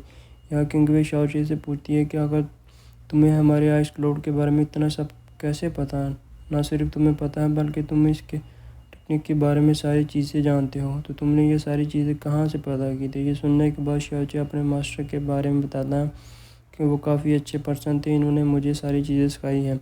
इनका अकेला स्टूडेंट था। और ये बोलने के वो काफ़ी ज़्यादा इमोशनल हो जाता है। किंगवे ने कभी ऐसे मास्टर के बारे में नहीं सुना था। वो पूछती है वो कहाँ के मास्टर हैं। फिर इससे पहले शाओचे कुछ बता पाता वो थक कर इसके कंधे पर सर रख देता है। किंगवे को लग रहा था कि वो शायद कुछ गलत करने वाला है, पर वो इसे हटाती है तो पता लगता है कि वो बेहोश हो चुका था। इसके बाद वो अपने पावर से इसे हील करने लगती है। यहाँ वो इसे हील करते हुए सोच रही थी कि पता नहीं कितने ज़्यादा सीक्रेट हैं जो इसने छुपा रखे हैं। पर तभी शाओचे को होश आ जाता है और वो कहता है थैंक यू हनी। इधर किंगवे कहती थी कि मैंने सुना है शाओ ट्रैप से कुछ लोग यहाँ डिसाइपल चुनने आए हैं, तो जिस तरीके की तुम्हारी मेडिकल स्किल है तो तुम्हें यूज़ करना चाहिए। इस पर वो कहता है कि काफ़ी ज़्यादा लोग ट्राई कर रहे हैं तो मैं अपने एफर्ट्स वेस्ट नहीं कर सकता। इसे समझाती हैं कि शाओ ट्रैप 4 मेजर सेक्ट में आते हैं, तो अगर वो वहाँ चला गया तो इसे काफ़ी सारे यूनिक ट्रेजर मिलेंगे और वो खुद के मिस्टेक बीन को ठीक कर सकता है। इधर वो इसकी बातों को इग्नोर करते हुए कहता है कि मेरे पास एक और रास्ता है मेरे मिस्टेक बीन को ठीक करने का। वो इसे काफ़ी एक्साइटेड होकर पूछती हैं कि क्या। वो कहता है कि किस, और पोज भी बनाने लगता है। तो ये देख कर वो इसकी अच्छी कुटाई कर देती हैं। दूसरी तरफ हमें लिंगचिंग को दिखाया जाता है जो इस पाउडर के लेने आई थी, जो फैमिली हेड को गिफ्ट के तौर पर मिला था। नेक्स्ट सीन में हमें मीटिंग हॉल का सिखान दिखाया जाता है जहाँ सारे के सारे स्टूडेंट मौजूद थे और यहाँ एल्डर काफ़ी इमोशनल स्पीच दे रहे थे। इनकी एक्टिंग देख के शाओचे कहता है कि इतने अच्छे एक्टर हैं ना, इन्हें तो मूवीज़ में ट्राई करना चाहिए। पर एल्डर की इतनी पकाऊ और बोरिंग स्पीच से हमारा किंगवे काफ़ी ज़्यादा बोर हो जाता है और फिर वो इन्हें ये लेक्चर बंद करने का बोलकर काम आगे बढ़ाने को कहता है। इधर क्वांग एल्डर को वही पिल लाने को कहता है जो उसने कल दी थी। वो इसके ज़रिए अपना नया डिसाइपल चुनने वाला था। तो एल्डर इसके सामने गिर के इसे माफ़ी मांगते हुए कहते हैं कि इन्होंने इस पिल को सेफली अपनी फार्मेसी में रखा, लेकिन आज सुबह इन्हें पता लगा कि वो चोरी हो चुका है। यहाँ थर्ड एल्डर लिंगची से पूछते हैं कि क्या इसने किया, तो वो मना करती हैं। दूसरी तरफ क्वांग को यकीन नहीं हो रहा था। वो कहता है कि आप उल्लू बना रहे हैं। एल्डर मना कर रहे थे कि नहीं मेरी ये हिम्मत। पर यहाँ शाओचे को थोड़ा थोड़ा एहसास हो जाता है कि कुछ तो गड़बड़ है। दूसरी तरफ क्वांग गुस्सा होते हुए कहता है कि मेरा दिया हुआ गिफ्ट चोरी हो गया, इतनी ज़रूरत। और फिर वो कहता है कि हमारे शाओ ट्रैप के रहते हुए इन्हें फ़िक्र करने की ज़रूरत नहीं है। हमारे यहाँ ऐसी टेक्निक मौजूद है जिससे हम सेंस कर सकते हैं कि चोरी किसने की है। इसके बाद वो अपने गार्ड को ऑर्डर देता है जो कि अपने मिस्टिक पावर का यूज़ करके सेंस करने की कोशिश कर रहा था। यहाँ एल्डर सबको धमकी दे रहे थे कि पता लगने से पहले ही अपनी गलती मान लो, और फिर वो काउंटिंग करने लगता है। पर इतनी देर में वो गार्ड वो पिल लेकर पहुँच गया था, जिसे देखते क्वांग खुश होता है कि क्या बात है जियो, तुम तो काफ़ी जल्दी ढूंढ कर ले आए। अब बताओ तुम्हें ये कहाँ से मिला। तो वो कहता है कि रूम नंबर 66 पिलो के नीचे, और ये रूम और किसी का नहीं बल्कि लिंगची का था। तो वो काफ़ी डरते हुए कहती हैं कि ये इसने नहीं किया, और इसके साथ ये वाला एपिसोड ख़त्म हो जाता है। ये स्टार्टिंग में दिखाया जाता है, नेक्स्ट एपिसोड की स्टार्टिंग में दिखाया जाता है कि एल्डर लिंगची से पूछ रहे थे कि आखिर उन्होंने ऐसा क्यों किया, पर लिंगची का कहना था कि इसे तो इस बारे में कुछ भी नहीं पता। तो एल्डर इसे डांटते हुए कह रहे थे कि तो क्या वो दवाई अपने आप उड़ते हुए तुम्हारे तकिए के नीचे पहुंच गई। बेचारी लिंगची को बार बार मना करते देखकर शाओचे को पता लग जाता है कि कोई इन्हें फंसाने की कोशिश कर रहा है। यहाँ तो अब आंट लिंगची रोने लग जाती हैं, क्योंकि इन्हें ऐसा लग रहा था कि वो बुरी तरीके से फंस गई हैं। यहाँ वहाँ कुआंग कह रहा था कि इतना शातिर चोर एक चोर नहीं निकलेगी, वो भी खूबसूरत सी। इन्हें नहीं पता था, वैसे हमने पहले ही तुम्हें कहा था कि उठ के कन्वेंस कर लो, लेकिन तब तुमने नहीं किया। तब मैं तुम्हें सज़ा दूंगा, तो हमें ब्लेम मत करना। ये देखने के बाद एल्डर इनके पैरों में झुक के माफ़ी मांगने लगते हैं कि इसे छोड़ दो। मुझे लगता है कि इसने ये पाउडर इसलिए चुराया होगा ताकि वो अपने भतीजे को ठीक कर सके, क्योंकि वो जब से पैदा हुआ तब से इसके मिस्टर की विंग्स ख़राब हैं। तो लिंगची को लगा होगा कि ये पाउडर शायद इसकी मेरिडियन को रिस्टोर कर दे। इसने ऐसा गलती इसलिए किया, वरना वो इस तरह की लड़की बिल्कुल नहीं है। वो तो बहुत बोली, बहुत मासूम है, प्लीज़ पर जुल्म मत करें, इसे माफ़ कर दीजिए। ये देख के शाओचे कहता है कि ये बूढ़ा आदमी इससे मेरी आंट के लिए सिफारिश कर रहा है, पर असल बात तो ये है कि वह आंटी को गिल्टी प्रूव करवाने की कोशिश कर रहा है, क्योंकि अक्सर हम माफ़ी तब मांगते हैं कि जब हमने गलती की है। और यहाँ शाओचे का कहना था कि जब आंट ने गलती की ही नहीं तो फिर माफ़ी क्यों मांगी जा रही। और यहाँ क्वांग यून बड़ी बड़ी हाँकते हुए कहता कि हमारे शॉर्टर में ऐसा कोई रूल नहीं है, अगर गलती की है तो स्ट्रिक्टली इसकी सज़ा मिलेगी। मुझे पता है कि वो बहुत ज़्यादा अच्छी लड़की हैं, लेकिन इसने गलती की है तो सज़ा तो मिलेगी। क्यों ना मैं लिंगची को शॉर्ट ड्रॉप ले जाऊँ और डिसिप्लिन रूम में इसे हैंड ओवर कर दूँ, जिससे वो सभी इसे अच्छी सज़ा दे सके। ये सुनने के बाद तो शाओ जो कि दादाजी को भी गुस्सा आ रहा था, और इसकी आंट कहती हैं कि मुझे कोई सज़ा नहीं चाहिए क्योंकि मैंने कोई चोरी नहीं की है। यहाँ क्वांग यून तो इसे फिर से बुरा भला बोलने वाला था, पर शाओ से रुक कर कहता है कि मुझे चोरी के बारे में कुछ सवाल पूछने हैं। दादाजी तो इसे मना कर रहे थे इस चक्कर में पड़ने से, पर वो आंट को कहता है कि अब डरना मत, मैं इस मसले को अच्छे से हैंडल करूँगा। आंट को इस पर भरोसा था। इधर एल्डर को लगता है कि क्वांग को शाओ के बारे में कुछ नहीं पता, तो इसे बताने लगता है कि मुझे पता है ये वही लूज़र है ना जिसने अभी तक प्रैक्टिस नहीं की। तो इसे लगता है कि ये क्या ही कर लेगा, तो वो इसे क्वेश्चन करने के लिए अलाउ कर देता है। यहाँ शाओचे एल्डर से पूछता है कि आप हमेशा अपने शब्दों और कामों को जिम्मेदारी से करते हैं, तो जब आपको पता था कि ये इतना इंपॉर्टेंट ट्रेजर है तो आपने इसे फार्मेसी में क्यों रखा, जो कि बहुत ज़्यादा अनसेफ प्लेस है। ये सुनने के बाद तो एल्डर का भी दिमाग ख़राब हो जाता है। और यहाँ पर यूलोंग के डैड खड़े होते हुए कहते हैं तो क्या तुम्हारा कहने का मतलब है कि एल्डर ने खुद से ही खुद की चीज़ को चोरी किया। तुम्हारी आंटी ने वो पाउडर तुम्हारे लिए चोरी किया था, और अब तुम दूसरे पर इल्ज़ाम लगा रहे हैं, इसलिए बकवास करना बंद करो। तो शाओची बहुत ही मासूमाना अंदाज में कहता है कि मैं किसी पर इल्ज़ाम नहीं लगा रहा, बल्कि मैं तो इस चीज़ को लेके थोड़ा सा कंफ्यूज हूँ कि आखिर एल्डर ने ऐसा क्यों किया, क्योंकि वो एक फैमिली है ना, पर इन्होंने एक डिसेबल जैसी गलती की है। वो तो हमेशा से हमारे लिए एक परफेक्ट एग्जाम्पल है, फिर आज इनसे ऐसी गलती कैसे हो गई।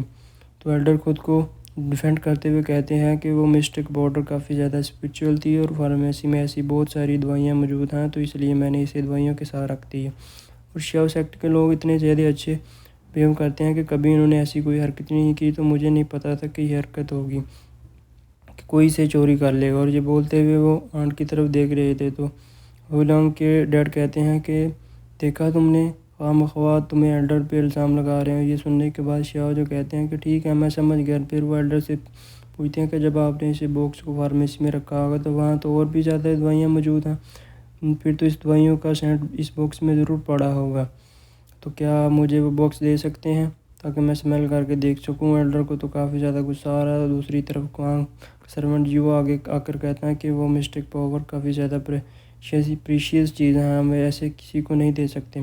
तो ये सुनने के बाद क्वांग कहता है कि अगर इसके मन में कोई डाउट है तो इसे डाउट को क्लियर करो, तो इसे मैं करके बताओ कि क्या इसमें किस हर्ब की सेंट है या नहीं। तो जियो स्मेल करके बताता है कि इसमें काफ़ी ज़्यादा स्ट्रॉन्ग स्मेल है। सब लोग काफ़ी ज़्यादा घबरा रहे थे। फिर यहाँ शाह घबराता नहीं है, वो इनसे पूछ रहा था कि किस तरह की हर्ब की सेंट आ रही। तो एल्डर बात को घुमाते हुए कहते हैं कि फार्मेसी में बहुत सारी मेडिसिन मौजूद हैं और अलग अलग मेडिसिन की अलग अलग स्मेल होती हैं। तो इस बॉक्स को वहाँ रखने की वजह से सारी की सारी स्मेल मिक्स होकर इस बॉक्स में आ गई हो। तो ये सुनने के बाद शाओची कहता है कि हाँ, मैं मानता हूँ कि सारी दवाइयों का सेंट मिक्स हो गया होगा, लेकिन फिर भी अंदाज़ा लगाया जा सकता है कि कौन कौन सी दवाइयों का सेंट मिक्स हुआ है, क्योंकि हर दवाई का सेंट अलग अलग होता है। किसी का मीठा होता है, किसी का फिशी होता है। जो फार्मेसी में जाते रहते हैं इन्हें इस चीज़ के बारे में अच्छे से पता होगा। ये देखकर तो एडर को काफ़ी ज़्यादा गुस्सा आ रहा था। हमेशा तो ये लड़का बेवकूफ़ बन के रहता है, लेकिन आज इतनी इंटेलिजेंट बातें कैसे कर रहा है। और यहाँ शाओची कह रहा था कि बेबी गलती कर दी तुमने स्पिरिचुअल हब्स के बारे में बात करके, मेरा तो दिन ही इसी में गुजरता है। इसके बाद तो शाह कुआं को सर पे चढ़ाते हुए कहता है कि मैंने सुना कि आपको शाओट्राय में बहुत न्याय होता है, तो मुझे नहीं लगता कि आप लोग ये नाइंसाफ़ी करोगे, किसी बेकसूर को सज़ा मिले और कोई कसूरवार आपके हाथों से छूट जाए। वैसे इसका इशारा यूलुंग की तरफ था। इधर लीडर भी कुआं को मस्का लगाते हुए कहते हैं कि अब आप ही पता लगा सकते हैं इस चीज़ का, तो पता लगा के बताइए। इधर कुआं ऐसे तो कहता है कि वह इन सबसे काफ़ी ज़्यादा थक चुका है और फिर वो बॉक्स को स्मेल करके बताता है हर्ब्स की काफ़ी स्ट्रॉन्ग स्मेल आ रही है और वो भी फिशी टाइप की। तो ये सुनने के बाद शाओची कहता है कि कितनी अजीब सी बात है ना, मैंने तो गलती से फिशी कह दिया था, क्योंकि हर्ब की स्मेल या तो स्वीट या फिर कड़वी होती है, पर मास्टर कुआं को तो फिशी स्मेल आई है। ये चीज़ मुझे काफ़ी ज़्यादा कंफ्यूज कर रही है। यहाँ पर कोई है जो मुझे इस बात का एक्सप्लेनेशन करके बताए कि इन्हें ऐसा स्मेल क्यों आया। ये देखकर तो क्योंकि वे भी मुस्कुरा देती हैं कि इसका हस्बैंड कितना स्मार्ट है। यहाँ जियो आगे बढ़ते हुए कहता है कि तेरी इतनी हिम्मत कि तूने यंग मास्टर को उल्लू बनाया। तो शाओची इसे भी लपेटे में लेके कहता है कि शाओट्राय के दोस्त, मेरा एक सवाल है कि जब तुम वो बॉक्स लेने गए थे मेरी आंट के रूम से, तो कौन से तकिए के नीचे था, लेफ्ट वाले के राइट वाले, तकियों का कलर कौन सा था और बेड कौन सी साइड पर रखा था। ईस्ट वेस्ट से डरता देखकर वो कहता है कि तुमने सच में वो पाउडर आंट के रूम से ढूंढा था या तुम इन्हें फंसाने के लिए झूठ बोल रहे हैं। ये सुनने के बाद तो सारे स्टूडेंट शॉक हो जाते हैं। वो दोनों काफ़ी ज़्यादा खुश हो गई थी। फिर इवांग इस बात से गुस्सा होते हुए कहते हैं कि तुम्हारी हिम्मत कैसे हुई इस ट्रैप के लोग पर इल्ज़ाम लगाने की। और ये बोलकर वो जियो को आगे कर देता है कि मार डालो इसे, और वो जा रहा था इस पर अटैक करने के लिए। ये देखकर तो शाह सोचता है कि वो तो थोड़ी देर के लिए अपनी पावर के बारे में भूल ही गया था। पर तभी थर्ड ऑर्डर आकर इसे प्रोटेक्ट करते हैं, पर जियो की पावर ज़्यादा होने की वजह से ऑर्डर इसके अटैक को झेल नहीं पाते और जब वो दोबारा इस पर अटैक करने आ रहा था तो वो इसे उठा के पटक देते हैं। बात हद से ज़्यादा आगे बढ़ रही थी। तो ये देखकर शॉर्ट ट्रैप से आए एक और एल्डर कुआं को कोई खड़ा करने से मना कर रहे थे। और यहाँ थर्ड एल्डर सबको बताते हैं कि इनकी बेटी गई थी लास्ट नाइट चोरी करने के लिए, लेकिन इतने में वहाँ पहुंचकर इसे समझाते हैं कि वो ऐसा नहीं कर सकते और इन्होंने सारी रात अपनी बेटी पर नज़र रखी हुई एक बार भी कमरे से बाहर नहीं आई थी। ये सुनने के बाद युलांग के डैड कहते हैं कि शायद वो झूठ बोल रहे हैं अपनी बेटी को बचाने के लिए। पर थर्ड एल्डर का कहना था कि सारी ज़िंदगी वो यहाँ इसी वजह से फेमस है कि वो कभी झूठ नहीं बोलते और ये बात कहीं ना कहीं सभी को पता थी। तो बात को अपने हाथ से फिसलता देखकर युलांग खड़ा होकर कहता है कि कितनी अजीब सी बात है ना कि एल्डर कह रहे हैं कि वो कभी झूठ नहीं बोलते, फिर इन्होंने झूठ बोला है कि शाओ चेओ इनका पोता है, जबकि वो इनका बायोलॉजिकल पोता है भी नहीं। ये सुनने के बाद तो चीफ युलांग को डांटने लगते हैं कि ऐसे किसी के खून पर इल्ज़ाम नहीं लगाते, पर वो कह रहे थे कि मैंने इन्हें खुद बोलते हुए सुना है। क्या ये अपनी बेटी की कसम खा के कह सकते हैं कि ये इनका पोता है, क्योंकि इनकी कब्र के आगे ये कह रहे थे कि बेशक तुम्हारा बायोलॉजिकल बेटा नहीं है, पर तुमने अपनी जान देकर इसकी जान बचाई है, तो मैं इसकी ज़िंदगी अच्छी बनाने के लिए कुछ भी करूँगा। वैसे इस वक्त भी एल्डर को पता लग गया था कि कोई इनकी बातें सुन रहा था। वो ये जानकर हैरान होते हैं कि ये था, पर युलांग इन्हें चुप कराते हुए कहते हैं कि अभी मसला ये नहीं है, अभी मसला ये है कि क्या ये तुम्हारा पोता है या नहीं। आंट और शाओचा भी काफ़ी बड़ी तरीके से शॉक थे। चीफ एल्डर इनसे पूछती रहती है क्या ये सच है, एंड भी क्यूरियस होकर पूछ रहे हैं कि कहो ना कुछ, पर शाओचा के पूछने के बाद आज एक्सेप्ट कर लेते हैं कि वो इसका असली पोता नहीं है। ये जानने के बाद तो गुआंग हंसते हुए कहता है क्या फैमिली ड्रामा चल रहा है, मैं तो यहाँ बॉक्स की मिस्ट्री सॉल्व करने आया था, पर यहाँ तो पोती की मिस्ट्री सॉल्व हो गई और इस आउटसाइडर को सेक्ट से बाहर निकालो अभी के अभी, क्योंकि ये इस सेक्ट से बिलोंग नहीं करता। तो ये सुनने के बाद चीफ अनाउंसमेंट करते हैं कि शाओ को यहाँ से जाना होगा क्योंकि वो सेक्ट का नहीं है और आज के बाद कभी भी इस शाओ सेक्ट में नजर न आए। ये सुनने के बाद शाओ अपने दादाजी को ग्रीट करते हुए और ये कहते हुए कि वो इन्हें कभी भी रिपे नहीं कर सकता और वो हमेशा उनका पोता रहेगा, ये बोलकर जाने लगता है। पर यूलोंग इसे रोक कर कह रहा था कि मिस शाह के साथ तुम्हारी शादी हुई है, इसका क्या है, इसलिए तो ख़त्म करो, क्योंकि मैंने इसलिए शादी की थी क्योंकि इनके अंकल किंग ने इसकी जान बचाई थी, पर तुम तो इसके असली बेटे हो ही नहीं, तो तुमसे क्यों शादी बना के रखे, इसलिए अपनी पोस्ट को रिप्लेस करो और किसी और को वाले करो। ये सुनने के बाद शाओचे को गुस्सा तो बहुत आता है कि इससे तुम्हारा कोई लेना देना नहीं है, इसलिए वह मैरिज सर्टिफिकेट निकालता है जिसे यूलोंग को लगता है कि अब इसे मिल जाएगा। पर शाओचे इसे जाकर किंगवे को दे देता है, ये कहते हुए कि हम दोनों का फैसला है, शादी हमारी है, अब इसे तोड़ना या ना तोड़ना हमारे ऊपर होना चाहिए, और अगर तुम्हें डिवोर्स लेना है तो तुम ले सकती हो, सब कुछ तुम्हारे ऊपर है। पर वो जाते जाते इसके कान में अपने दादा और आंट को प्रोटेक्ट करने को कह के जाता है। इसके जाने के बाद यूलोंग किंगवे से कहता है कि हमारे सेक्ट की तरफ से हुई इस गलती के लिए वो इससे माफ़ी मांगना चाहता है, जिसकी भरपाई तो नहीं की जा सकती, लेकिन अगर वो अपनी इस मैरिज सर्टिफिकेट को ख़राब कर दे तो वो अपनी ज़िंदगी को दोबारा से स्टार्ट कर सकती हैं, और यहाँ इसके लिए बहुत सारे केपेबल दूल्हे मौजूद हैं। यूलोंग तो अपनी बात कर रहा था, लेकिन कुंग को लगता है कि वो इसकी बात कर रहा है, क्योंकि वे तो इस मैरिज सर्टिफिकेट को देखकर कहती हैं कि तुमने सुना नहीं मेरे हस्बैंड क्या कह कर के हैं, इससे तुम्हारा कोई लेना देना नहीं है। दादाजी और आंट जिन्हें लग रहा था कि वे चली जाएगी शादी छोड़ के, इन्हें ये सुनने की काफ़ी खुशी हुई थी। दूसरी तरफ कुआं कह रहा था कि कैसे ये हमारा मैटर नहीं है, तुम श्योर ड्राइव में जाने वाली हो, और ये बोलकर वो जियो को बोलता है कि इसके मैरिज सर्टिफिकेट को डिस्ट्रॉय कर दे। जैसे ही जियो मैरिज सर्टिफिकेट को डिस्ट्रॉय करने आगे बढ़ता है, किंगवे इसे काफ़ी अच्छी टक्कर देती है, वो तो इसे उठा के हाल के बीच में भी पटक चुकती है। पर जियो भी हार नहीं मानने वाले में से नहीं था, वो फिर से इस पर अटैक करने लगता है। यहाँ किंगवे अपने आइस मिस्टिक पावर का यूज़ करती हैं, पर कोई फ़ायदा नहीं होता, जियो उससे पावरफुल था इसलिए वो इसे पटक देता है, और जैसे वो इस पर फाइनल अटैक करने वाला था, इसे बाहर से एक अटैकर हिट होता है जिसकी वजह से वो फ्रीज हो चुका था। और फिर यहाँ एंट्री होती है आइस क्लाउड माउंटेन की एल्डर, जिसे देखने के बाद सब लोग काफ़ी ज़्यादा शौक रह गए थे। और यहाँ शाओ ट्रैप का वो एल्डर जाकर कुआं को प्रोटेक्ट करने लगता है। यहाँ वो एल्डर काफ़ी ज़्यादा गुस्सा होते हुए कहता है कि किसकी हिम्मत हुई मेरे डिसाइपल के मैरिज के बीच में आने की। यहाँ कुआं अपने एल्डर से पूछ रहा था कि आखिर ये कौन है, तो बताते हैं कि ये लेन है, आइस क्लाउड माउंटेन की एक इमोर्टल एल्डर। ये 7th इमोर्टल एल्डर में गिनी जाती है। मैं 10th लेवल पर होने के बावजूद भी इनसे फाइट नहीं कर सकता, तुम भी इनसे पंगा मत लेना। ये सुनने के बाद तो यूलोंग और कुआंग दोनों बुरी तरीके से डरने लगते हैं। कुआंग तो इनसे माफ़ी मांग रहा था कि मुझसे ये गलती से हुआ है, मुझे नहीं पता था कि ये आपके स्टूडेंट हैं। इधर मास्टर किंगवे से पूछती हैं कि तुम्हारा यहाँ का काम निपट गया तो क्या हम चलें, तो वो इनके साथ जाने लगती हैं। इधर कुआंग अपनी सर्वेंट से कहता है कि जाकर लिंगची को इसके पास लेकर आए, क्योंकि इसने चोरी किया है और वो इसे सज़ा देना चाहता है। जैसे ही वो सर्वेंट इसकी तरफ आगे बढ़ रहा था, यहाँ किंगवे आगे नहीं बढ़ पाती, वो अपने मास्टर से कहती हैं कि आज यहाँ जो कुछ भी हो रहा है ये इसकी वजह से हो रहा है। तो ये सुनने के बाद इसके मास्टर इस सर्वेंट को भी मार डालती हैं, जिससे तो वो सभी बुरी तरीके से डर जाते हैं। यहाँ शाओ ट्रैप के एल्डर कह रहे थे कि क्या मास्टर आपको हमारे फैमिली मैटर में घुसने का ज़्यादा ही शौक है, पर मास्टर भी कहाँ कम थी। वो कहती हैं मुझे तुम्हारे फैमिली मैटर में कोई इंटरेस्ट नहीं है। शाओ सेक्ट एक ऐसी जगह है जहाँ इसकी डिसाइपल रहती हैं और ये मैटर शाओ सेक्ट का। तो वो से पूछती हैं कि अगर कोई आपके हाथ चोरी करता है तो आपके सेक्ट वाले इसे कैसे सजा देते हैं। ये सुनने के बाद घबराते हुए एड कहते हैं इसे 15 साल तक बैक माउंटेन में प्रैक्टिस करने को भेजा जाता है। तो ये सुनने के बाद थर्ड एल्डर कह दे कि इन्होंने अपनी बेटी को अच्छे से नहीं सिखाया, तो अभी वो इसके सिखाएंगे, और ये बोल के वो इसे सज़ा देने के लिए लेके चले जाते हैं। इससे तो कुआंग और इसके एल्डर का मुंह छोटा हो जाता है, और यहाँ एल्डर किंग स्वेज से पूछती हैं क्या अब हम चल सकते हैं, तो वो खुशी खुशी वहाँ से चली जाती हैं। यूलोंग तो पूरी तरीके से हैरान रह गए थे, कुछ भी इसके हाथ नहीं आया।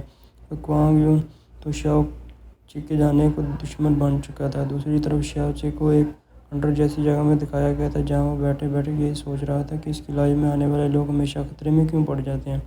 पिछली लाइफ में इसकी मास्टर और इसकी सी, इस लाइफ में इसकी बीवी, आंटी और दादाजी।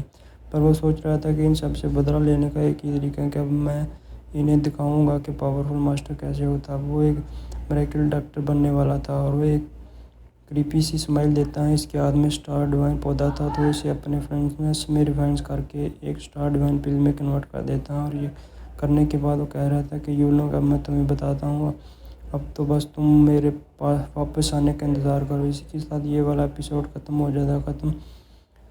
हमें यूलोंग को दिखाया जाता है जो सपने में यही सोच रहा था कि कैसे वो शाओ ट्राइब में एंटर करेगा और इसके बाद हमारी किंग भी कंप्रेस करके इससे शादी करेगा। इसकी नींद में कलर डालने के लिए वहाँ हमारा शाओ चे पहुँच जाता है।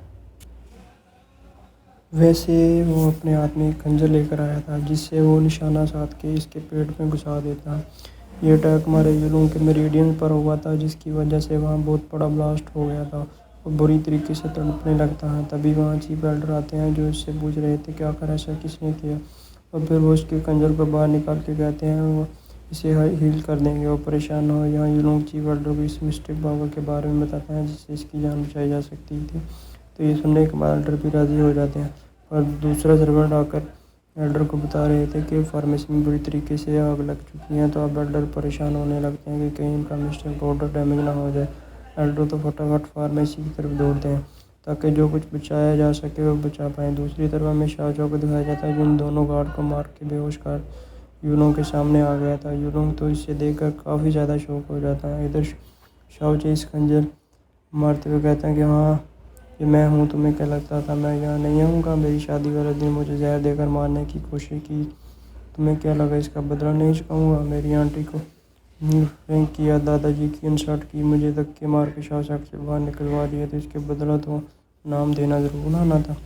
मुझे यहाँ यूँ लोग तो बुरी तरीके से डरने लगता है। वो अपनी जान की भीख मांग रहा था कि प्लीज़ मुझे मत मारना, पर शाहजहाँ कहता है कि मैं इतना पागल थोड़ी हूँ कि तुम्हें मारूंगा। रिलैक्स हो जा, मैं तुम्हें ये फील कराऊंगा कि लूज़र होना कैसा लगता है। और ये बोलने के बाद इसकी भी मिस्टेक विन को डैमेज कर देता है। नेक्स्ट सीन में हमें दादाजी और आंट को दिखाया जाता है जो शाओ क्लिफ पर मौजूद थे।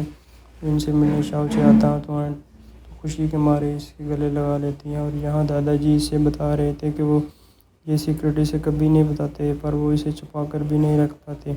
शायद यही किस्मत ही है। वो शाओ को इसके बायोलॉजिकल डैड के बारे में बताते हैं जिनका सरनेम यून था। तो ये सुनने के बाद हमारा शाओ चौंकते हुए कहता है कि इनका नाम भी यून था, क्योंकि पास्ट लाइफ में हमारे शाओ यून फैमिली से बिलोंग करता था। यहाँ दादाजी शाओ को इसके डैड के बारे में बता रहे थे कि वो काफ़ी ज़्यादा काइंड हार्टेड पर्सन, बहादुर, बिल्कुल एक सुपर हीरो की तरह थे। पर फिर भी काफ़ी कम उम्र में इनकी जान चली गई। जब तुम्हारे डॉक्टर डैड उनकी मुलाकात तुम्हारे डैड से हुई थी तब वो अपनी फैमिली के साथ अपने एनिमी से बच के भाग रहे थे। तभी यंग ने इनकी जान बचाई और इन्हें शाओ सेक्ट में रहने की जगह दी। पर इसी दौरान इन्हें पता लगा था कि भागदौड़ में तुम्हारे मिस्टेक भी डैमेज हो चुके हैं, और इसी हादसे के बाद तुम्हारे डैड और इंसोन ब्रदर बन गए। फिर बदकिस्मती से तुम्हारे डैड के एनिमी यहाँ तक पहुँच गए थे ताकि वो तुम्हारे ख़ानदान का नामो निशान मिटा सके। अब दुश्मनों के हाथ शाओ सेक्ट में कोई बर्बादी ना हो, इसलिए वो यहाँ से जाने वाले थे। पर यूं कब पता था कि इस वजह से तुम सब कभी मुश्किल में पड़ने वाले हो। तो तुम्हारी ब्लड लाइन को बचाने के लिए उनने अपने बेटे को साथ तुम्हें रिप्लेस कर दिया, क्योंकि वो चाहता था कि तुम्हारे डैड का ब्लड लाइन सेफ हो सके। ये सारी बातें सुनने के बाद शाओ की आंखों में भी आंसू आ रहे थे। पर दादाजी आगे बात को कंटिन्यू करते हुए बताते हैं कि इस फाइट के दौरान यंग अटैक में मारा गया, जिससे कातिल ने यंग को मारा था वही तुम्हारे पेरेंट्स को भी ले गया। ये सारी बातें सुनने के बाद शाओ दादाजी से कहते हैं कि मैं कभी भी आप लोगों का एहसान नहीं चुका सकता। पर दादाजी तो इसे चुप कराते हुए कहते हैं कि कैसी बकवास बातें कर रहे हो, जैसा कि तुमने कहा कि हमारा खून का नहीं सही लेकिन दिल का रिश्ता तो है ना, इसलिए हम हमेशा एक फैमिली की तरह रहेंगे। इसके बाद दादाजी शाओ को बताते हैं कि इसके गले में वो जो लॉकेट है ना, हमेशा शाओ को इसके गले में पहने रखने को कहा था, इसलिए क्योंकि ये इसके बायोलॉजिकल फादर की आखिरी निशानी है। दादाजी को ये उम्मीद थी कि शायद इसके पेरेंट्स कभी ज़िंदा हो और शाओ को इसके लॉकेट के ज़रिए पहचान ले तो उनकी मुलाकात हो जाएगी। वो लॉकेट देखने के बाद शाओ सोच रहा था कि कमाल की बात है, इसी तरीके का लॉकेट इसके पास लाइफ में भी था, जहाँ इसके मास्टर ने भी यही कहा था कि ये इसके पेरेंट्स की आखिरी निशानी है। कितना बड़ा कोइंसिडेंस है। यहाँ दादाजी शाओ को एक और बात बताते हैं कि इसके पेरेंट्स के पीछे जो लोग पड़े थे असल में इन्हें पता लग गया था शाओ के पेरेंट्स के पास कुछ हेवनली ट्रेजर है और वो इसे हासिल करना चाहते थे। ये वो बातें जो यंग ने मना की थी कि कभी शाओ को पता लगे, पर आज दादाजी को सब कुछ इसे बताना पड़ रहा है। यहाँ शाओ ने इन सारी बातों से काफ़ी ज़्यादा गुस्सा हो गया था। वो कहता है कि आप लोग मेरा वेट करना, मैं 3 साल बाद वापस आऊँगा और इन सभी लोगों से बदला लूँगा जिनकी वजह से आपको और आंट को सफ़र करना पड़ा और वो इन्हें क्रिएट करके वहाँ से निकल रहा था। यहाँ दादी जिसे अपना ख्याल रखने को कहते हैं क्योंकि क्वांग युन इनके पीछे पड़ा है। इसके बाद हमें लिवन सिटी का सीन दिखाया जाता है जहाँ पे आइस क्लाउड मॉडल पैलेस की एल्डर किंग वेट कर रही थी क्योंकि वह अपने फादर और मदर को गुड बाय बोलने गई थी। तो वह आकर एल्डर को रिपोर्ट करती हैं कि इसके फादर थोड़ा सा शौक हुए हैं पर वो मान चुके हैं इसे आइस क्लाउड मॉडल पैलेस भेजने के लिए। इसके बाद एल्डर किंग वे के पास आकर कहती हैं कि अब मैं तुम्हारे मिस्टेक वे को चेक करने वाली हूँ, तुम मेरी मिस्टेक को फिल करने की कोशिश करना है। इसके बाद एल्डर अपने आइस मिस्टेक की पावर को रिलीज करते हुए इसके बॉडी को चेक करने लगती है जहाँ इसका हाथ पकड़ते ही एल्डर को काफ़ी बड़ा झटका लगता है। तो वो अच्छे से कंफर्म करने के लिए इसके दोनों हाथों को चेक कर रही थी और फिर धीरे धीरे इसकी पूरी बॉडी को चेक करते हुए और ज़्यादा शॉक हो जाती है क्योंकि वे तो काफ़ी अजीब लग रहा था कि मास्टर ने ऐसा को क्या नोटिस कर लिया। तो इससे पूछती हैं, मास्टर ऐसे बताने की बजाय ये पूछ रही थी कि क्या तुम इन दोनों किसी से मिली हो या फिर कोई दवाई खा रही थी क्योंकि वे को तो कुछ नहीं समझ आता था। मास्टर इसे बताती हैं कि किसी भी पर्सन के अंदर मिस्टिक में 54 एक्यू पॉइंट्स होते हैं और एक मोटर बनने के लिए इन्हें 10 एक्यू पॉइंट को ओपन करना पड़ता है। काफ़ी ज़्यादा डिफ़िकल्ट है, इसके लिए बहुत सारे एफर्ट्स और हार्ड वर्क लगता है। लॉर्ड पेरिस में भी अभी तक पूरे 100 साल में लोगों ने सिर्फ 7 एक्यू पॉइंट्स को ही ओपन किया है। यहाँ तक कि पूरे ट्रांसफर कॉन्टिनेंट में अभी तक 5 ही ऐसे लोग हैं जो 5 से ज़्यादा मिस्टिक एक्यू पॉइंट को ओपन कर चुके हैं। पर तुमने तो पूरे के पूरे 54 मिस्टिक इक्विपमेंट को ओपन कर लिया है, वो भी इतने कम टाइम में। ये सुनने के बाद तो खुद किंगवे भी काफ़ी ज़्यादा शौक थी। एल्डर किंगवे को आगे बताती हैं कि अब इस पावर के ज़रिए तुम्हारे मिस्टिक पहले से ज़्यादा स्ट्रॉन्ग हो चुकी हैं और वो बिना किसी रेस्ट्रिक्शन के किसी भी मिस्टिकल स्किल या मेथड को आराम से प्रैक्टिस कर सकती है। यहाँ तक कि इसकी कल्टिवेशन की पावर इतनी ज़्यादा बढ़ गई है कि वो 5 गुना तेज़ी से कल्टिवेट करेगी। ये सुनने के बाद किंगवे को हमारे शाहजहाँ की बात याद आ जाती है जब इसने कहा था कि अगर इसने इसे हिल कर दिया तो वो 10 गुना तेज़ी से अपनी पावर को यूज़ कर सकती है। याद करने के बाद वो सोच रही थी कि इसका मतलब इसने सच कहा था। और यहाँ मास्टर पूछ रही थी कि क्या इस सीनियर का नाम तुम मुझे बता सकती हो, क्या अगर वो कौन है इतना टैलेंटेड पर्सन। पर यहाँ किंगवे काफ़ी निराश होकर बताती हैं कि हाँ वो सच ज़्यादा टैलेंटेड है और इसके पास बहुत ज़्यादा हाई स्किल हैं। पर साथ ही वो माफ़ी मांगते हुए बताती हैं कि इसने इस अपने बारे में बताने से मना किया है, इसलिए मैं आपको इसके बारे में कुछ नहीं बता सकती। तो मास्टर भी समझ जाती हैं कि शायद वो बहुत ज़्यादा कोई पावरफुल और ज्ञानी इंसान होगा जो नहीं चाहता कि लोग इसे परेशान करें, इसलिए वो अपनी आइडेंटिटी छुपाना चाहता है। तो इसलिए मास्टर किंगवे को समझाते हुए कहती हैं कि इसने तुम्हारे ऊपर फेवर किया है तो तुम भी याद रखना कि किसी को इसके बारे में मत बताना। अब इन्हें काफ़ी ज़्यादा लेट हो रहा था जिस पर मास्टर कहती हैं कि इन्हें लौट कर जाकर रिपोर्ट भी करनी है। अब नेक्स्ट टाइम के चेकिंग फैंग इंगल बैटल में हमारे किंगवे को हराने वाली कोई नहीं होगा। ये जानने के बाद तो इसे भी यकीन नहीं होता कि वो इतनी ज़्यादा स्ट्रॉन्ग हो चुकी हैं। और अब मास्टर इसे लेकर आइस क्लाउड माउंटेन जाने लगती है। जहाँ जाते हुए हमारी किंगवे यही सोच रही थी कि पता नहीं इसका हस्बैंड कहाँ होगा। दूसरी तरफ हमें शाहजहाँ को दिखाया जाता है जिसके पीछे क्वांग युन मास्क मैन पड़ा हुआ था इसे मारने के लिए। तो वो इसे गिरा कर इसके गले में नाइफ रख के कह रहा था कि मैं तुम्हारे छोटे छोटे टुकड़े कर दूंगा और मैं चाहता हूँ कि तुम्हारी बॉडी पर लगने वाले एक एक ब्लेड तुम्हें महसूस हो। पर इससे पहले कि वो इस पर अटैक कर पाता हमारा शाहजहाँ इसकी आंखों में धूल झोंक देता है। ये मास्क मैन पावरफुल होने के साथ साथ काफ़ी ज़्यादा स्मार्ट था। वो इस धूल को उठा करके दूर कर चुका था, लेकिन इतने में मौका पाकर हमारा शाहजहाँ भागने लगता है। तो मास्क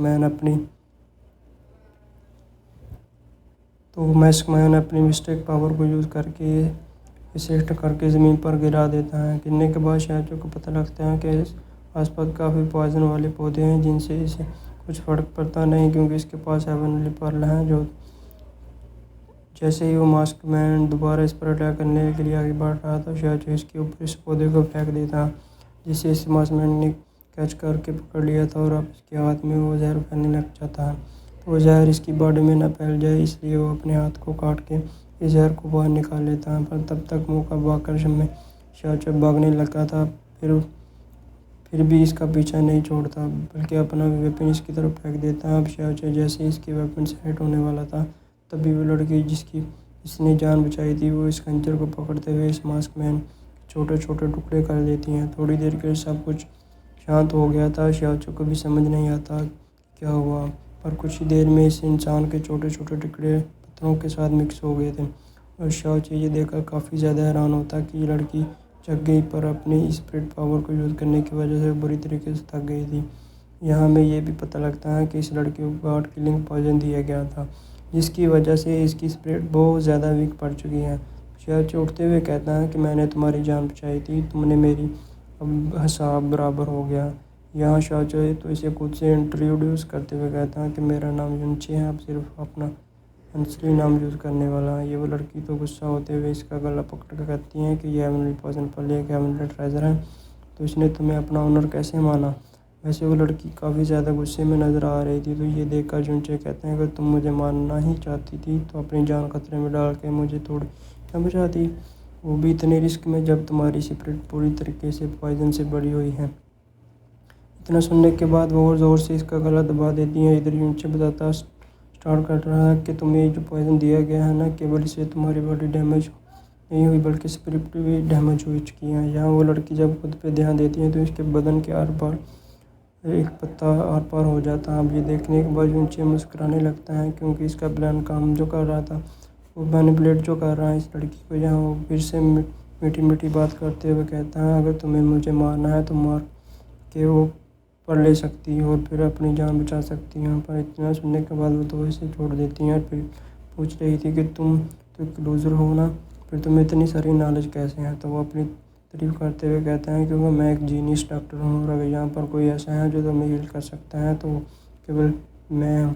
मैं बहुत ज़्यादा कैपेबल हूँ, तुम्हारी जान मेरी जान से तो बहुत ज़्यादा कीमती हैं, तो अगर खुद की जान बचाना चाहती हूँ तो मुझे बचाओ। उस लड़की के साथ डील करने की कोशिश कर रहा था, तभी वहाँ दूसरा मास्क मैन आ जाता। तो ये देखने के बाद ही इनसे कह रहा था कि लो एक और मेहमान आ गया, जाके इसकी खातिरदारी करो। दूसरी तरफ मास्क मैन अपने साथी का वो हाल देखने के बाद उससे मैं कहता हूँ कि किसने किया इसका ये हाल। या यूनचे तो हाथ खड़ा करते हुए कहता है इस अफसरा ने। जब इस मास्क मैन की नज़र वाइट कपड़ों में खड़ी इस लड़की पर पड़ती है तो उसे देख के कहता कि कितनी खूबसूरत लड़की है ना, क्या तू मेरे साथ चलोगी, मैं तुम्हें छोड़ दूंगा। पर वो तो इतना ज़्यादा गुस्सा हो जाती है कि मिस्टर यून को यूज़ करके जला के भस्म कर देती हैं। ये देखने के बाद तो यूनचे बुरी तरीके से डर गया था, पर अब एक्सट्रीम लेवल पर पावर यूज़ करने की वजह से इस लड़की पर वो पॉइज़न फिर से हावी होने लग जाता है। तो इसे तड़पता देखकर यूनचे हील करने के लिए हेवनली पॉइजन पर्ल यूज़ कर रहा था, जिसकी ऑरा से इसका पॉइजन रिलीज तो हो जाता है पर वो इसे काट कर इसका खून पीने लगती है। ये देखकर वो कह रहा था कि जब भी मिलती हूँ काटने क्यों लगती है, छोटी बच्ची हो क्या। साथ ही वो इसे काफ़ी ज़्यादा क्यूट भी लग रही थी। तो वो इसे पूछता है तुमने अभी तक अपना नाम नहीं बताया। तो कौन पूछते हुए टशन मार के कहती है जस्मीन। तो ये सुनने के बाद हमारा फ्लर्टिंग कहता है वही ना जो क्यूट और प्रेग्नेंट होती हैं, प्योर और इनोसेंट होती है। तो ये सुनने के बाद जस्मीन कहती हैं पर लाल रंग दिखते ही डिस्ट्रॉय भी कर देती हैं। ये दिख के बाद इसे पीछे बड़ा इंसान दिख जाता है मुर्दा। तो ये देखने के बाद वो डरने लग जाता है। अब वो जस्मीन से कह रहा था कि तुम्हें इतनी बुरी तरीके से पॉइजन दिया हुआ है तो अब आगे से अपने मिस्टिक पावर को यूज़ मत करना और एक काम करो हेवनली पर्ल के अंदर वापस चले जाओ, मैं तुम्हें प्रोटेक्ट करूँगा। तो वो मुंह बनाते हुए कहती हैं कि तुम मुझे प्रोटेक्ट करोगे। तो ये कहता है कि हाँ, तुम्हें मुझ पे यकीन नहीं है, एक बार मैं अपनी मिस्टिक विन को ठीक कर लूँ फिर मैं तुम्हें 3 सालों में इतना स्ट्रॉन्ग बन के दिखाऊँगा। तो ये सुनने के बाद जस्मीन कहती है कि इसमें कौन सी बड़ी बात है, अगर तुम मेरे 3 कंडीशन को पूरा करने के प्रॉमिस करो तो मैं तुम्हें एक नया मिस्टिक विन दे दूँगी। ये सुनने के बाद तो जनाब के कान खड़े हो जाते हैं। क्या कहा तुमने। तो वो कहती हैं कि हाँ, इतना पावरफुल मिस्टिक विन जिससे मैं कोड की पावर चिड़ी होगी। वो तो वो कहता है कि सच में। तो वो कहती हैं कि मैं मजाक कर रही हूँ। मैं तो वो काफ़ी छोड़ते हुए कहता है कि अगर ये बात है ना तो तुम 300 कंडीशन में मुझसे प्रॉमिस करवा सकती हो। ये सुनने के बाद काफ़ी सीरियस हो कहती हैं ठीक है, तो मेरी पहली कंडीशन ये है कि तुम्हें मुझे 3 ट्रेजर ढूंढ के देने, जिसमें पहला तो एक पावरफुल फ्लावर ट्रेजर मांग रही थी और दूसरा पिल और तीसरा एक पर्पल स्क्वेट क्रिस्टल, वो भी 35 किलोग्राम का। ये सुनने के बाद तो यूनचे कहता है कि मैडम होश भी है, इन चीज़ों के बारे में बात कर रही हूँ। तुम्हें पता है कि फोर मेजर सेक्ट भी एबल नहीं है कि वो इन ट्रेजर को ढूंढ सके, तो मुझे ढूंढने को कह रही हूँ। ये सुनने के बाद जस्मीन कहती है कि मुझे इन सारी चीज़ों की ज़रूरत है अपनी बॉडी को दोबारा बिल्ड करने के लिए, और तुम्हें ये चीज़ें ला के देनी होगी क्योंकि तुमने प्रॉमिस किया है। तो अब ना चाहते हुए भी यूनचे को पूछना पड़ता है कि टाइम लिमिट क्या। वो कहती है 30 साल। तो वो मान जाता है। इसके बाद जस्मीन कहती हैं कि इसे अपनी बॉडी को रीबिल्ड करने के लिए मिस्टिक पावर की भी ज़रूरत पड़ेगी। तो यूनचे को कहती हैं कि 30 सालों में कल्टीवेशन करके खुद को सेकंड कंडीशन लेवल का बंदा बना ले और फिर इसके बाद वो इसकी हेल्प से अपनी बॉडी को रीबिल्ड कर लेगी। वैसे ये लेवल को बढ़ाने वाली हमारी जैस्मीन की सेकंड कंडीशन थी। यहाँ यूनचे सोच रहा था कि इस लड़की को इतनी मिस्टिक पावर की ज़रूरत है, कहीं ये कोडफिश मिस्टिक लेवल पर तो नहीं है, फिर तो ये बहुत ज़्यादा अमेजिंग है। और यहाँ जस्मीन पूछ रही थी कि क्या हुआ ना, नहीं कर सकते क्या? फिर यूनचे कह रहा था कि 30 सालों में इस लेवल तक पहुँचना बहुत सारे लोगों की बस की बात नहीं है। फिर अब जब तुमने कहा है तो फिर मैं अपनी बेस्ट दूंगा। अब यहाँ जस्मीन अपनी थर्ड कंडीशन के बारे में बताती हैं कि मेरे आगे घुटने टेको और मुझे अपना मास्टर मान लो। तो ये सुनने के बाद वो आड़ा टेढ़ा मुंह बनाते हुए कहता है कि छोटी बच्ची, क्या मैं जान सकता हूँ कि तुम कितने सालों की हो? तो प्रश्न दिखाते हुए कहती हैं कि 13 साल की। ये सुनने के बाद तो उसका खून खो रहा था। फिर खुद को तसल्ली देने लगता है कि जो आपको एक शब्द भी सिखाए वो आपका टीचर बनने के लायक होता है। तो वो फाइनली इसे अपना टीचर मान ही लेता है। फिर वो इसे ग्रेड कर रहा था कहते हुए कि मुझे झुकाना इम्पॉसिबल है। तो वो इसे लात मार के नीचे गिरा कर कहती हैं कि कोई बात नहीं, मैं अभी पॉसिबल कर देती हूँ। गिरने के बाद वो सोच रहा था कि अगर ये मेरी मिस्टेक भी इनके बाद ना होती तो फिर मैं तुम्हें बताता हूँ। यहाँ जस्मीन करते हुए कहती है तुम क्या काफ़ी ज़्यादा पावरफुल और स्ट्रांग लगते हो जो मेरे सामने नहीं झुक सकते। और फिर वो इसे ज्ञान देते हुए कहती हैं अगर कोई तुमसे ज़्यादा ताकतवर हो तो इसके सामने ज़्यादा अकड़ नहीं दिखानी चाहिए, वरना तुम्हारा अकड़ और घमंड मजाक बन के रह जाता। और फिर इससे कह रही थी आज से ऑफिशियली मैं तुम्हारी मास्टर हूँ, तो क्या तुम्हें कुछ और कहना हो? काफ़ी दर्द बड़ी आवाज़ में कहता हाँ कहना तो है। कहती हैं बोलो। कहता है क्या तुम अपना पैर हटा सकती हो? मुझे सब कुछ नज़र आ रहा है। ये जानने के बाद तो जस्मीन बुरे तरीके से शर्माने लगती है और इसे इस तरह शर्माते देखकर हमारा यूनचे को काफ़ी मज़ा आ रहा था। पर जब वो इसे घूर घूर के देखती हैं तो कहता है कि गाल पे मत मारना, बाकी कहीं भी मार सकती हो। इसके बाद इन दोनों को टियानसवांग सिटी के ड्रैगन माउंटेन में दिखाया जाता है जहाँ वो दोनों आमने सामने बैठे थे। और जस्मीन पूछ रही थी क्या तुम्हें पता है मुझे इस हाई लेवल पॉइजन के साथ पॉइजनेट क्यों किया गया है? और फिर वो अपने पास एक ब्लड